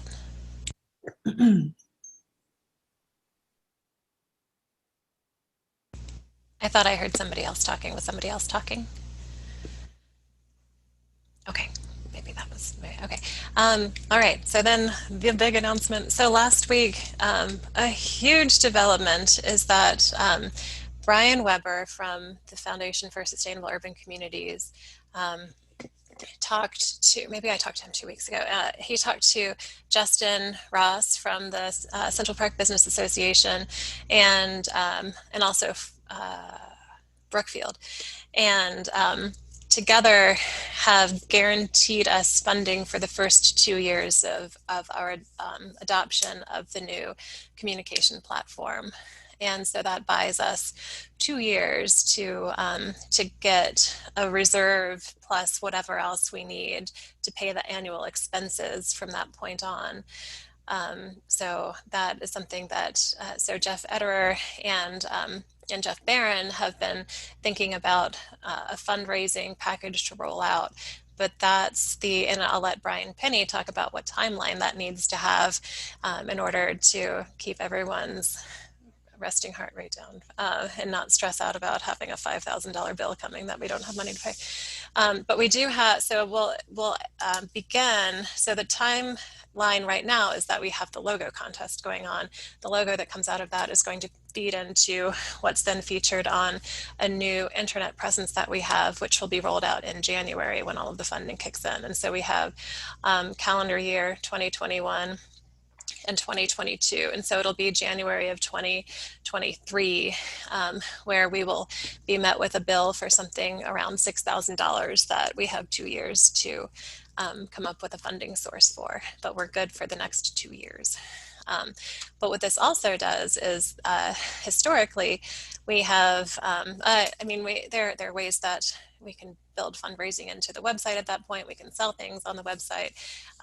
Who knows what will come from that. And also the Jeffs are talking about having like different tiers where we can have someone featured in an email that we send out to the community, and that would be a business sponsorship. So things of that nature. So all of that will be something that we're bringing into just a fundraising structure that doesn't currently exist. Just these are some questions that Jeff Ederer recently emailed yesterday. So what are we fundraising for? So I guess the biggest thing that we'd be fundraising for is just our general operating expenses, which are not exciting. But, previously, if there was ever an event that we were going to host, I know I've said before, like, just tell me how much money that event needs and I'll go and ask people for money. But now the people who I would ask for money are giving us a lot of money. And so for the next 2 years, I would be very hesitant to go back to these organizations to say, hey, give us some money, because they're giving us a lot of money. So the first year of funding is, I think it's half of it is being funded by the the Foundation for Sustainable Urban Communities, and then a quarter and a quarter of the remainder are coming from the Central Park Business Association and from Brookfield.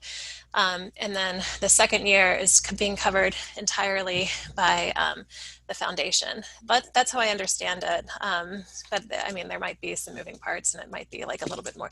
But it was important to the Foundation for Sustainable Urban Communities that the greater the Central Park Business Association receive a lot of credit for the sponsorship, so that we can highlight small businesses and that organization in general. And so when we do accept the money and improve our communication, the Central Park Business Association should be well featured as a sponsor, in addition to the other two being the Foundation and Brookfield, for these next, at least the first year and possibly the second year, even if all of the money is coming from the foundation. Not for Brookfield, though, not for that second year. Anyway. Amanda, if I can jump in here for yes, please do. So when I think the question about what are we fundraising for, really the idea is it seems like there's opportunity, and based on conversations I've been having, I think a lot of opportunity for us to create a fundraising program that would enable us to not only meet CPUN's operating expenses, perhaps also fund some programs that we've talked about. And then I think certainly worth exploration is, with the schools in our community, who oftentimes have fundraising programs and such.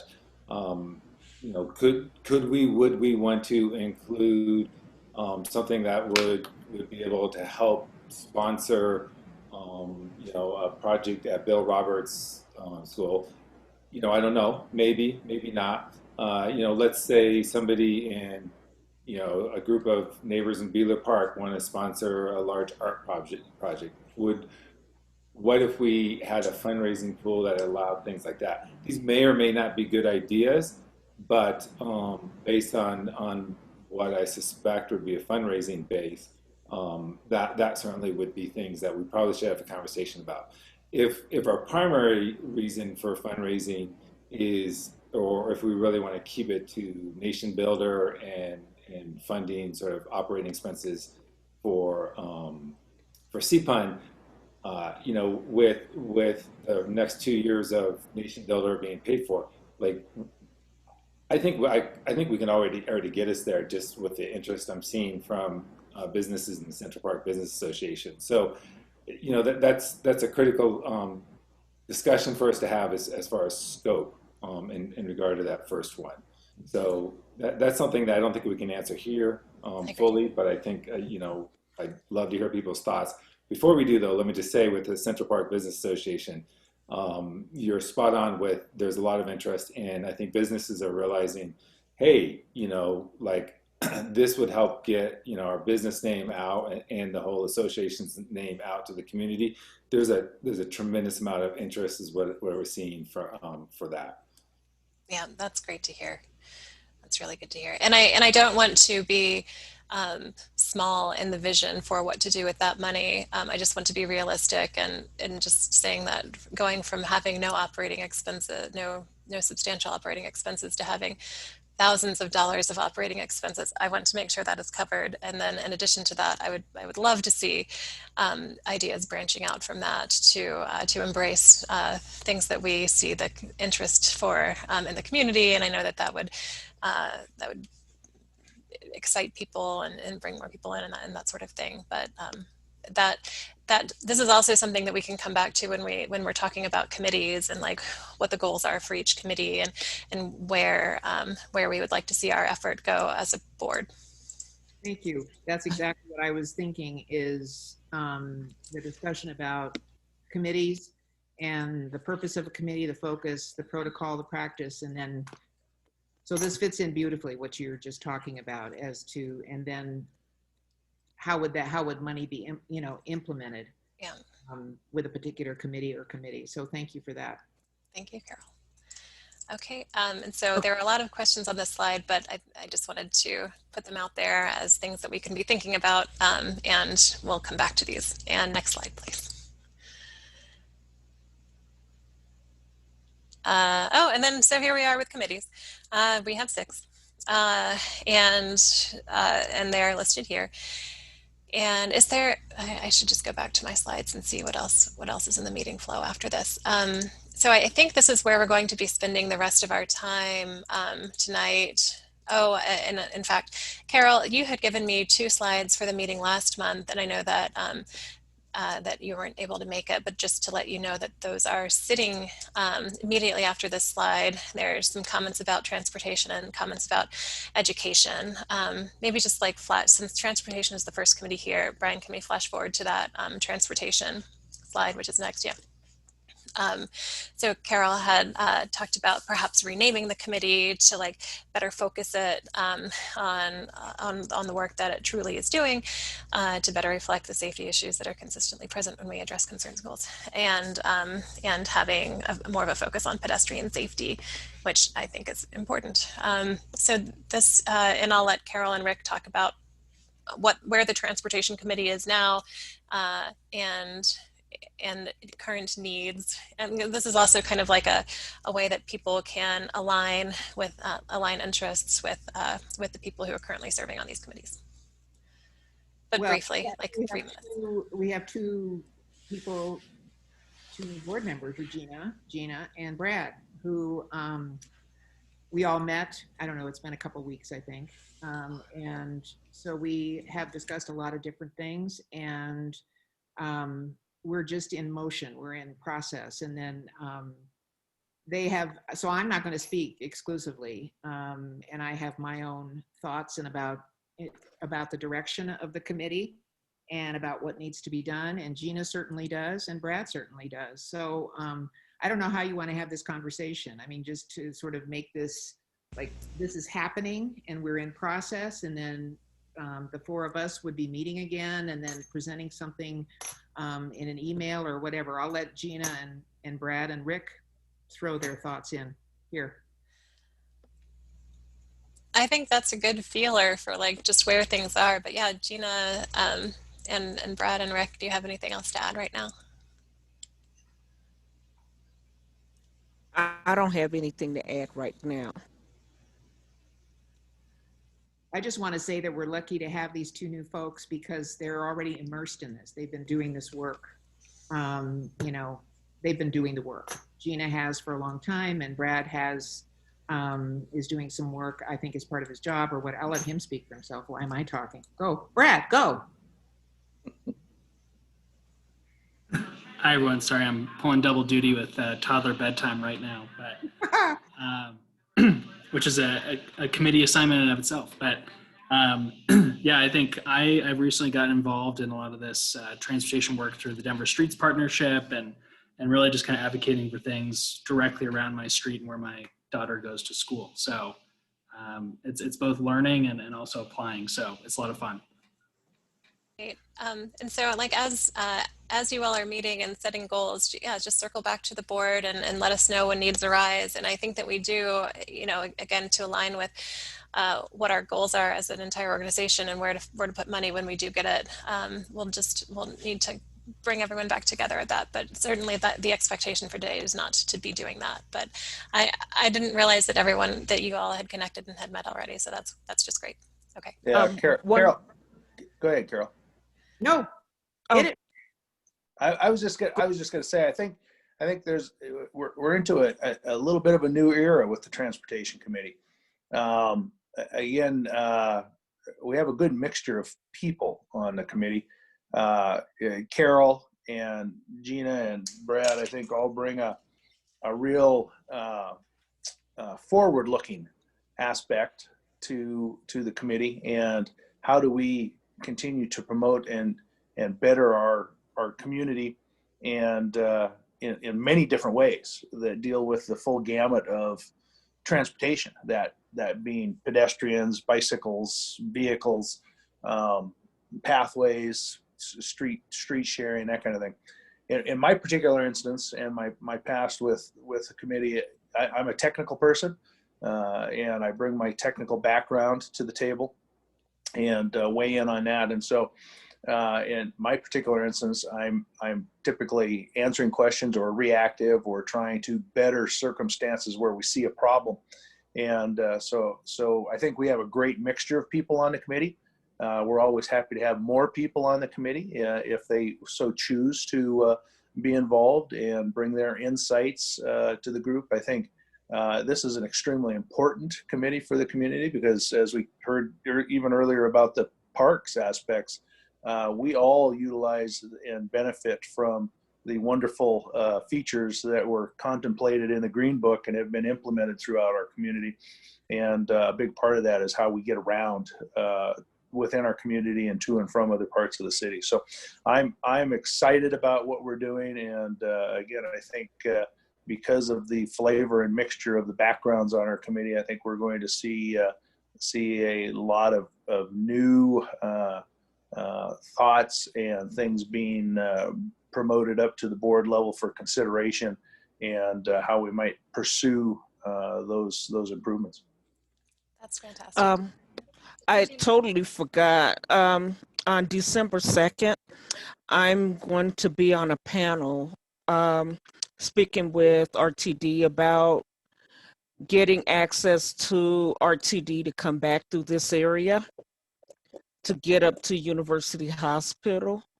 So it's supposed to be December 2nd from 5:30 to 7:30. So I will make sure everybody get that Zoom information. Thank you. Will that be something that's open to the public? It is. Okay, that would be great. Yes, please send it when you have it, and we'll share it with the community too. Okay. Hopefully, some of us. That's a really, the public transportation piece is such an important aspect of this. But Gina, we should let you know that it was a few years ago we had a board member who was a real advocate for public transportation coming through the neighborhood. and she took there was a lot of pushback actually, surprisingly, where people didn't want bus stops in front of their houses and things like that. Just to give you like some history that we saw fairly recently, just to be aware of. Yeah, I've attended a lot of those meetings in the past. Okay. And one of the things that I had suggested to them is for it to not go through the neighborhood, but to go straight down Martin Luther King. Yeah. I had given them a sketch of what it should look like Great. in the past. So yeah, now that it goes all the way to Peoria, you could totally do that. So yeah. Yeah. Yeah. Okay.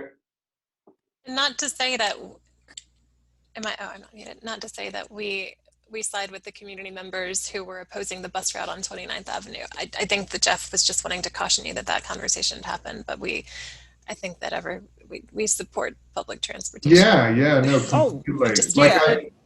I was surprised at the pushback. It was quite, people were pretty up in arms at times. Yeah, it was the only time a board member has been opposed by the community, but she still made it onto the board.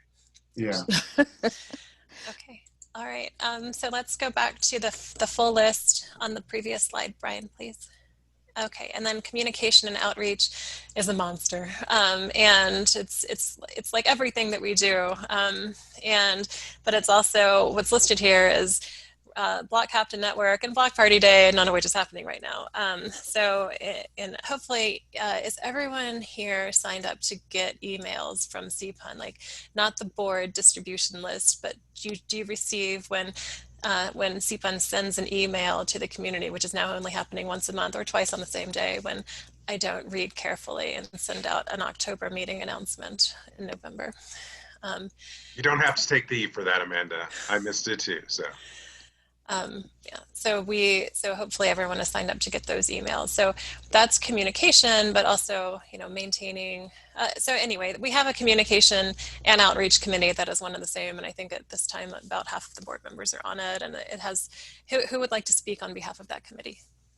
Well, and also is now a time to talk a little bit about Nation Builder? Because isn't that going to be a big part of this communication and outreach in the future?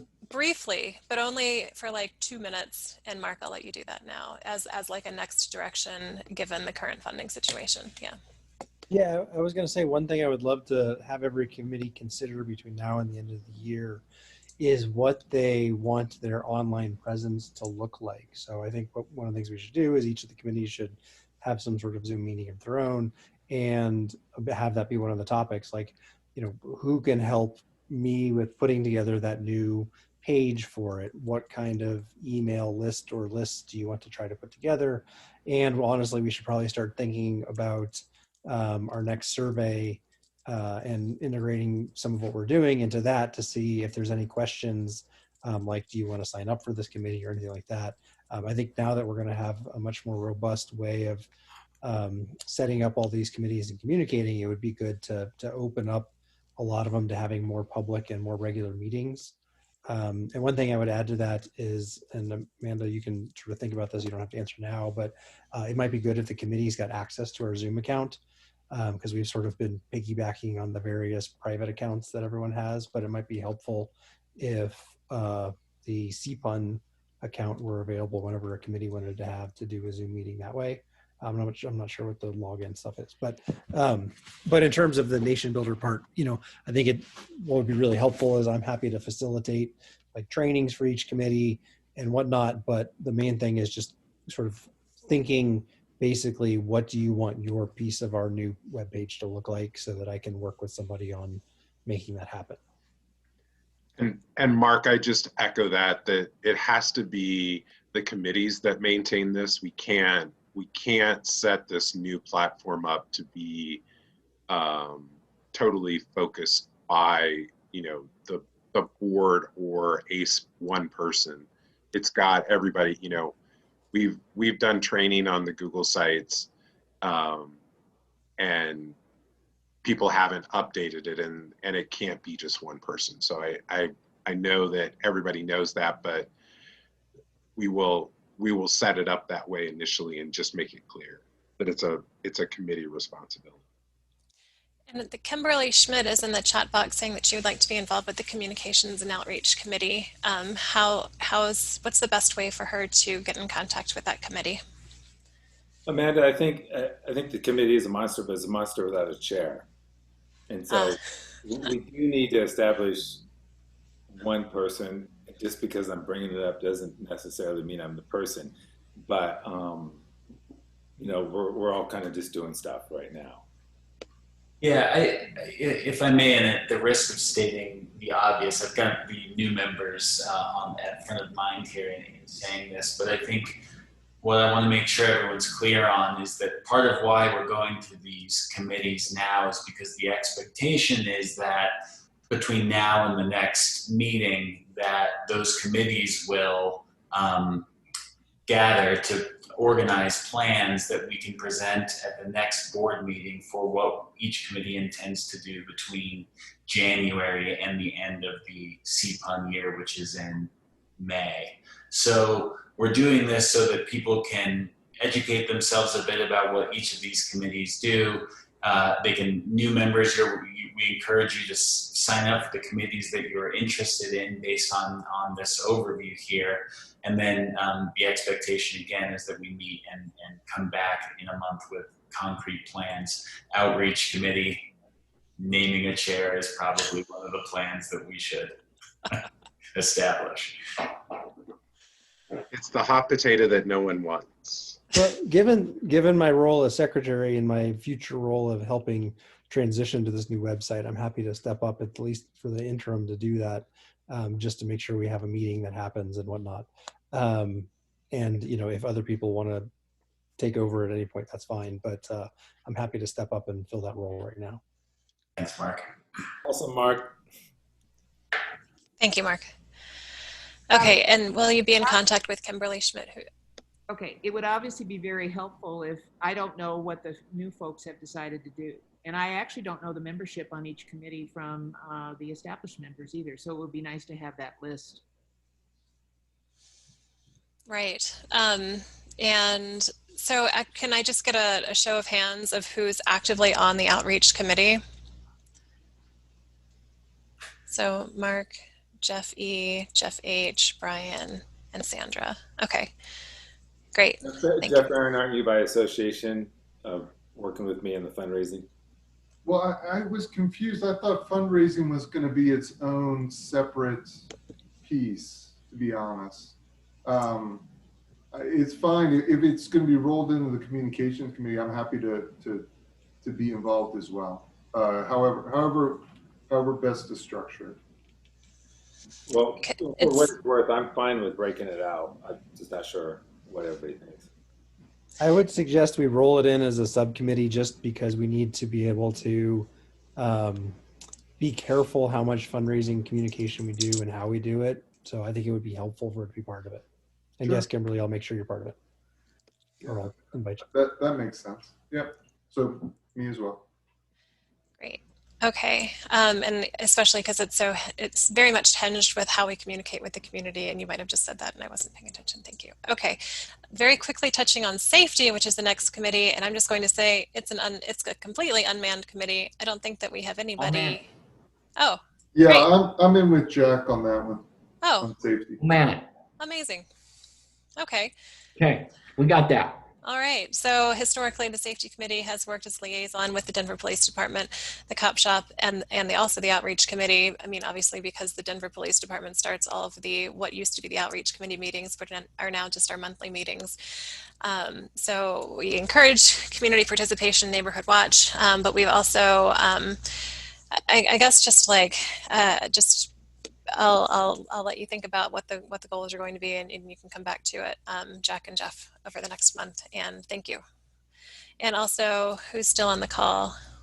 Kevin Hines he's in the background and listening, even though we can't see him. So don't say anything you don't want him to hear, because he'll text you.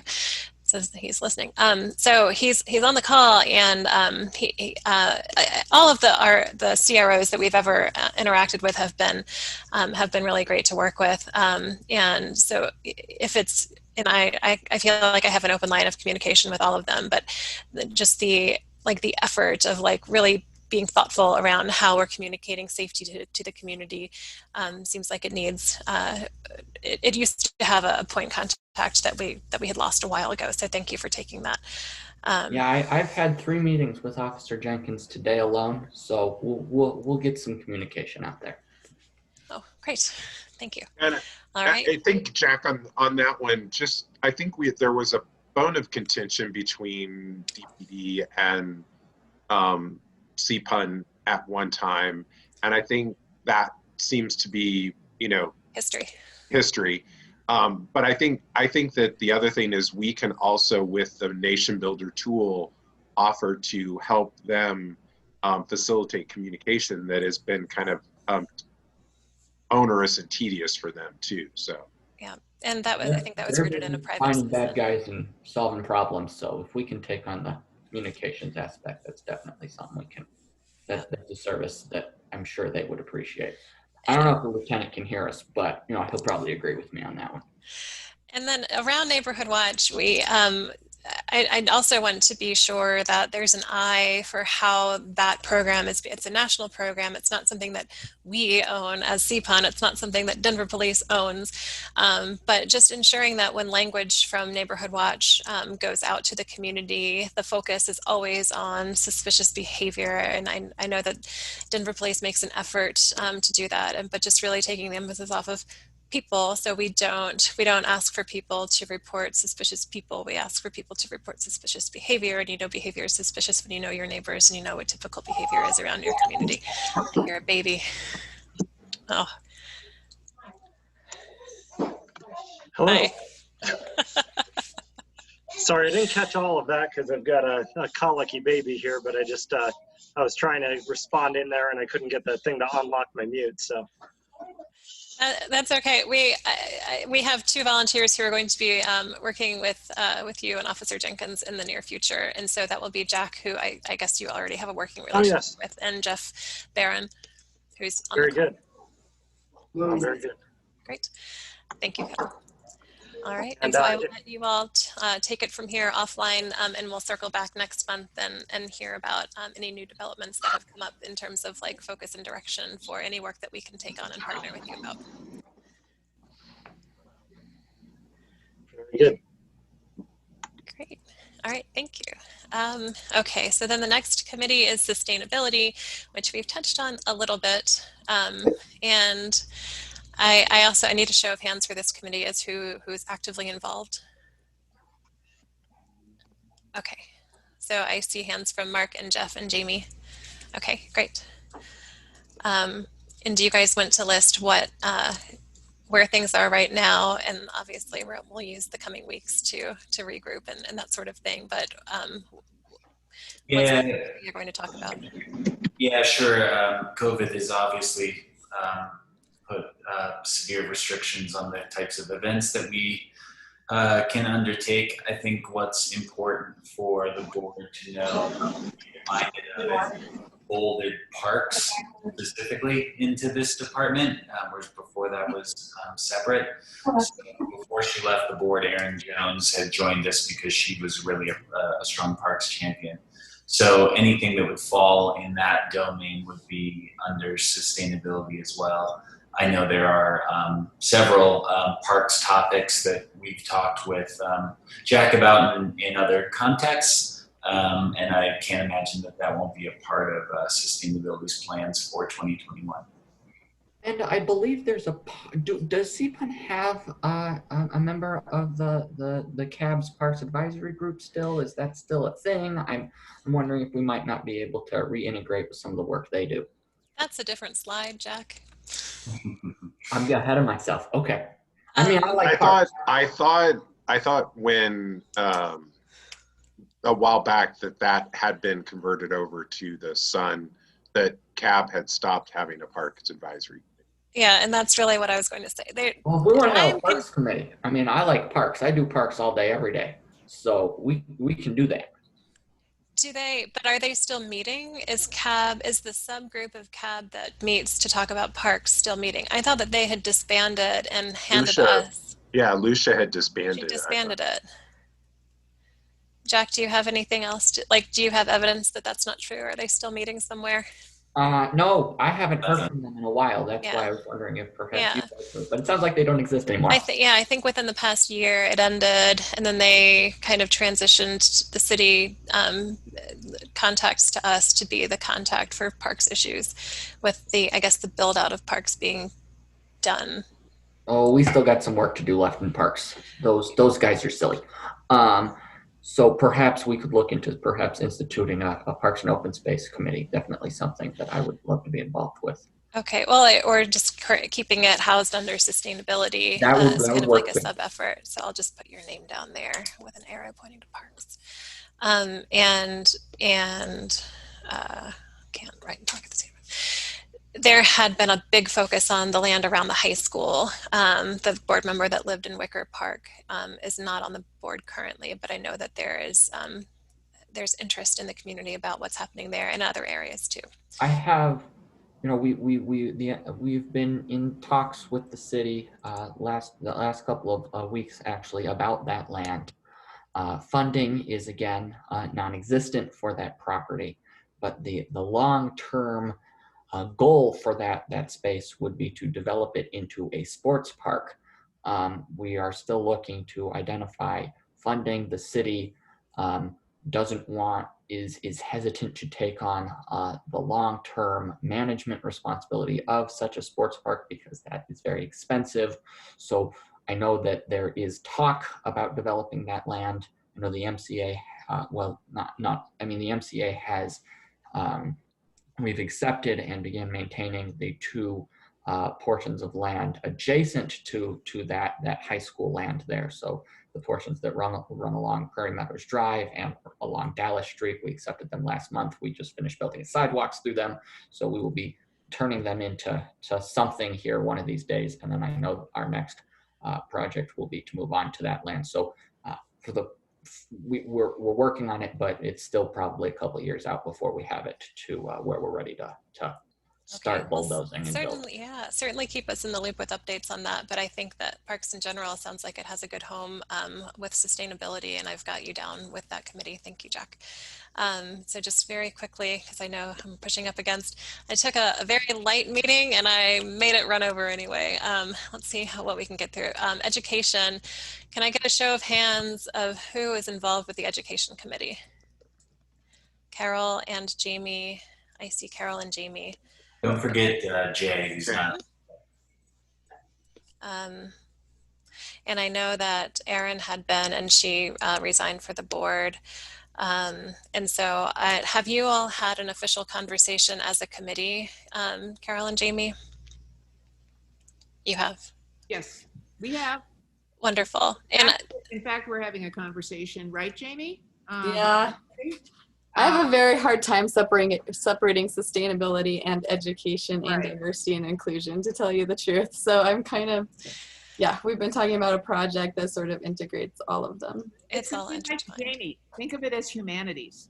Yeah. Arts and sciences. Right. Yes. Great. Thank you, Kevin. I'm just acknowledging you said that you're jumping off. Thank you. Okay, and so we'll look for an update from you all after you've had a little bit more time to talk to each other. But we continue to be a liaison. I don't know what voice we're going to have with the new superintendent selection that's happening. There are ongoing issues with capacity in this community, and I don't know. If meeting times could also be circulated to the whole board, that would be great to know about, because I do have also an interest in education, well, a lot of the committees, but if we could sort of be in a habit of just publicizing when it is that we're meeting. Like, you don't have to coordinate with the entire board when you're going to meet, but once that meeting is set, then just circulate when it's going to be, so that others can jump on when there's interest to do that. And Amanda, I think the thing that I would just say is we should, if you're going to have committees and you want volunteers, we do send monthly emails. We can at least ask for community volunteers too. And we haven't done that in a while just because we haven't been organized, but everybody should coordinate that and know that On the first Friday of every month is when we start drafting the email, and our goal is to send the email out by the second Friday of the month. So either Amanda or I or Jeff can facilitate that. And eventually the communications committee. Yes.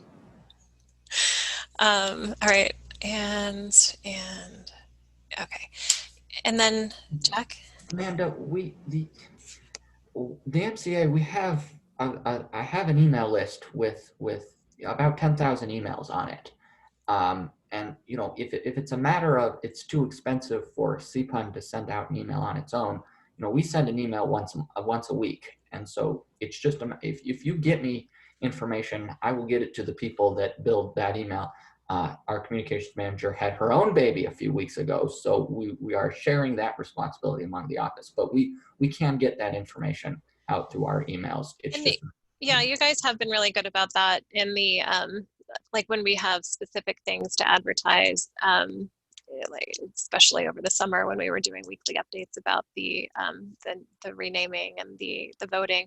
That was incredibly helpful. But I mean, we do need to have the capacity to send emails on our own behalf, but we should absolutely. never, we should never lose sight of the opportunity to email through the MCA if we have a more urgent need to go out on on a weekly basis, because that opportunity is there.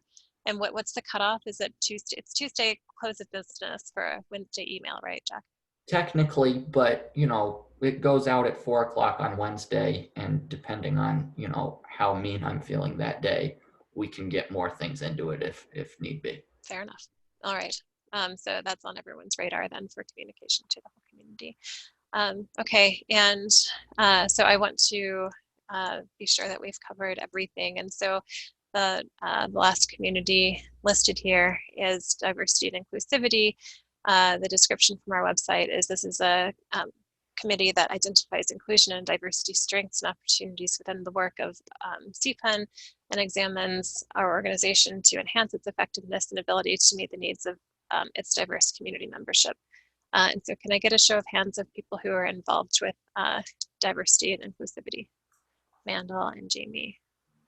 And so let me just say that there was some interest expressed from, I think, Brad. I don't know if he's still on or not, but and some other community members. And so we will be reaching out and coordinating, trying to figure out a schedule that we're going to meet on a regular basis. Also, I had a question as to whether or not, if somebody wants to be involved in one of the community committees, is it necessary that they live in the community as well? Oh, I thought I was anticipating the question, do they have to be a board member to be involved with the committee? But you threw me a different question.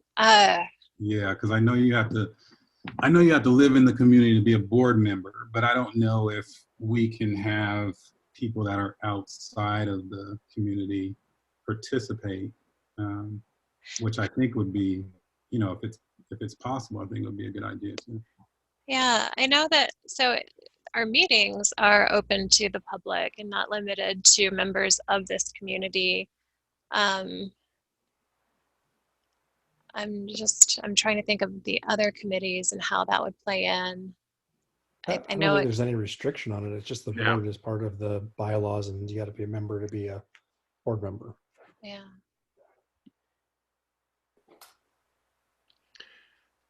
It might be worth a review just to be sure.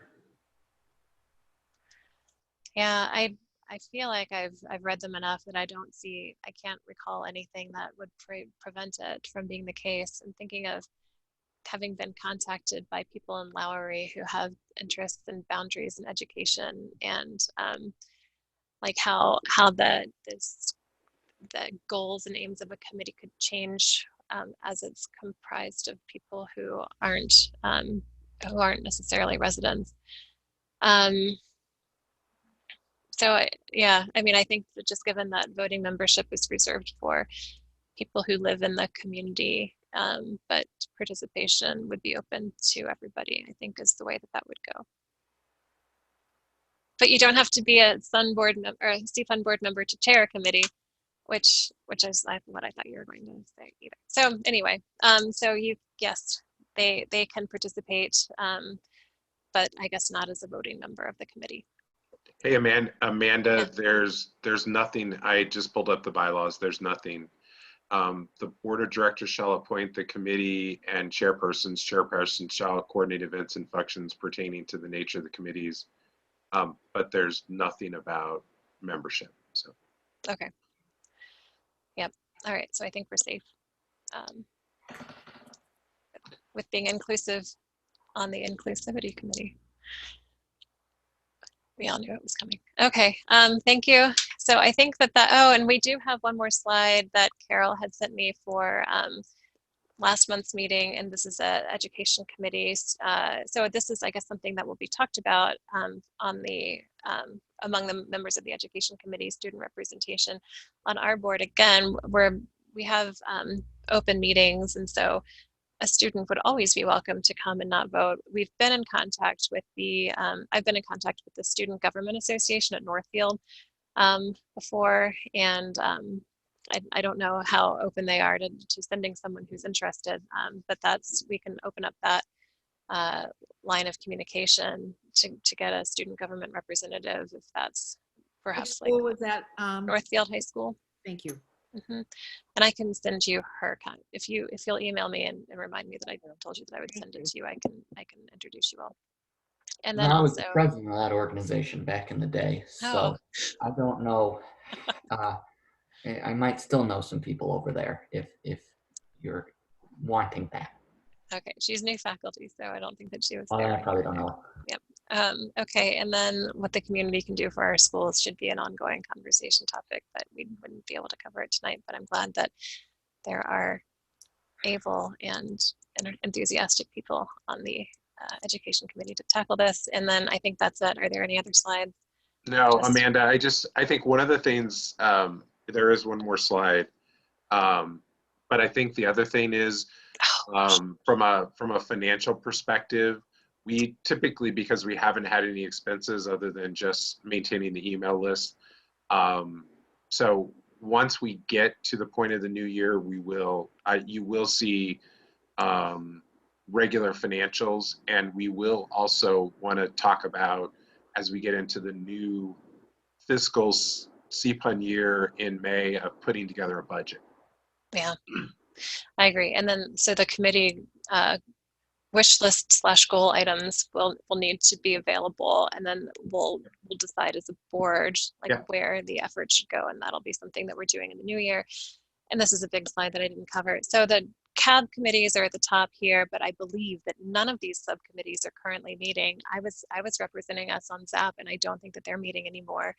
And so I think that the only meetings are at 7:30 in the morning on Thursdays. And we used to have Damon going, and he stepped down from the board. So I don't think that we have anybody who's currently attending the CAB meetings on Thursday mornings, which are an important meeting full of information. But it's hard. I don't know. Maybe with it being on Zoom, it's possible. But I haven't typically gone to these meetings. That is a need. Should anyone feel awake at 7:30 in the morning to attend these CAB meetings. Other organizations that we have been focusing on an involvement with INC being the exception, because I didn't know about Carol having attended these meetings. I'm so grateful that she did. But these first three, we've really been strengthening our relationship with the Foundation and the Central Park Business Association and the MCA. And I had no idea that we were also becoming involved with INC, which is incredible. And so I think that these 4 bullet points at the bottom are areas where we're going to be strengthening partnerships and growing in the future as CAB phases out, because it's not something that's supposed to stay around. We haven't officially been notified yet, but Tammy Holloway, who had been maybe one of the only remaining employees at SDC, is going to be. What's that? She is the only remaining employee at SDC, and that won't be an organization for much longer. Right, but she's now going to take Phil Landry's seat at the foundation. So she's leaving the SDC and will be stepping into the Foundation for Sustainable Urban Communities. So I don't know how much longer CAB is going to keep going. So in terms of needs for a long-term commitment, it's probably not going to be a long-term commitment. But The MCA is looking at taking over the work that SDC did on campus. So that's something that Diane is going to keep going. I did not know that. Well, don't tell anyone. That's not public knowledge yet. Shh. Okay, this is a public meeting and it's being recorded. Yeah, you just said it in a public meeting. No, it's not a big deal at all. It just hasn't. We haven't. And it's being recorded. It's not a secret. It just hasn't been announced yet. Okay. Yes. Was that Regina? It was. I can attend those meetings, those CAB meetings at 7:30. I'm up at 4. Oh my gracious. Okay. I don't even know who to email to get the Zoom invitation. But I'll look into that and I'll send it. I'll connect you with whoever that is, so that you can do that. Thank you very much, and hopefully it won't be a long-term commitment. Okay. I didn't realize I had the slide. I'm sorry, guys. I think that was it. What's after this? Yeah, and then we'd had some discussion about over email. I know that we didn't have a consensus around meeting in December. Hopefully it'll be a short meeting. I'll keep the icebreaker to a minimum, but I'm going to. Hey, Amanda, yeah. Are we going to say that it's just a board meeting and not a community meeting and forego that, or should we just say it's a normal meeting? I'm just asking. Jeff Horsfall in unofficially talking to Sincere had said that perhaps she could circle back with updates at the December meeting. Jeff, was that only if she couldn't make it tonight, or did her words tonight kind of preclude whatever she would be doing in December? Yeah, it's a good question. It was more, the thought was more that if there were residents that wanted to express their concerns or ask their questions in a public setting directly with her, that perhaps we could do that in the way that we have in the past with things like requests for a stop sign or a speed bump at a particular intersection and a traffic representative being there. So it's sort of an open question. She was open to doing it if we saw value in it. I suppose the response to any public written comments that she provides us with might give us a signal as to whether or not we're inviting her back at that point is necessary. But I think it's open is the bottom line. I mean, I would lean towards not declaring December as a board meeting, don't come, and just leaving it as a typical monthly meeting with the focus being the board is talking about its role and future directions, just so that anyone who is inclined to come and participate in the meeting is also part of that discussion, but just keeping the agenda light, kind of like this month was on the lighter side without, I guess Sincere ended up being sort of like an invited speaker, but we didn't have a formal agenda for December. I mean, you do the logo announcement as well, so that might be reason to keep the normal structure. Yeah, right. But I won't go out of my way to bring people in to be monthly guest speakers. Yes, Carol. Whoa, I think Carol was saying goodbye. Okay, I think that's it. Does anyone else have anything to add or share right now? Sorry for keeping you late. Thank you. So for people that want to join committees, how do we want to start? Do we want to start a Google Doc and people can just add their names to the list? Is that? Yeah, I was writing down I think that would be helpful. I mean, oh, okay. Yeah, I think it'll be helpful to have. I mean, we do have on our website the list of people. I think it needs to be updated though. Who are on each committee. Perhaps we can link to that Google document from our website, and that'll be more of like a live place where we're keeping a list of who's involved with committees and how to contact the committees via the chair, that sort of thing. So yes, Jeff, are you volunteering to start that Google document, and then we can link to it from our website? Will you send me whatever notes you wrote down, because I didn't write it. Okay, yeah, I can do that. Okay. I'll type it up, then I'll let you save it as a Google Doc. Okay, thanks guys. I'm sorry for running 15 minutes over. Is there anything else? Go team. Happy Thanksgiving. See you in a month. Stay 6 feet from everyone else and wear a mask. Bye. Thank you. Bye. Good meeting. Thanks, Amanda.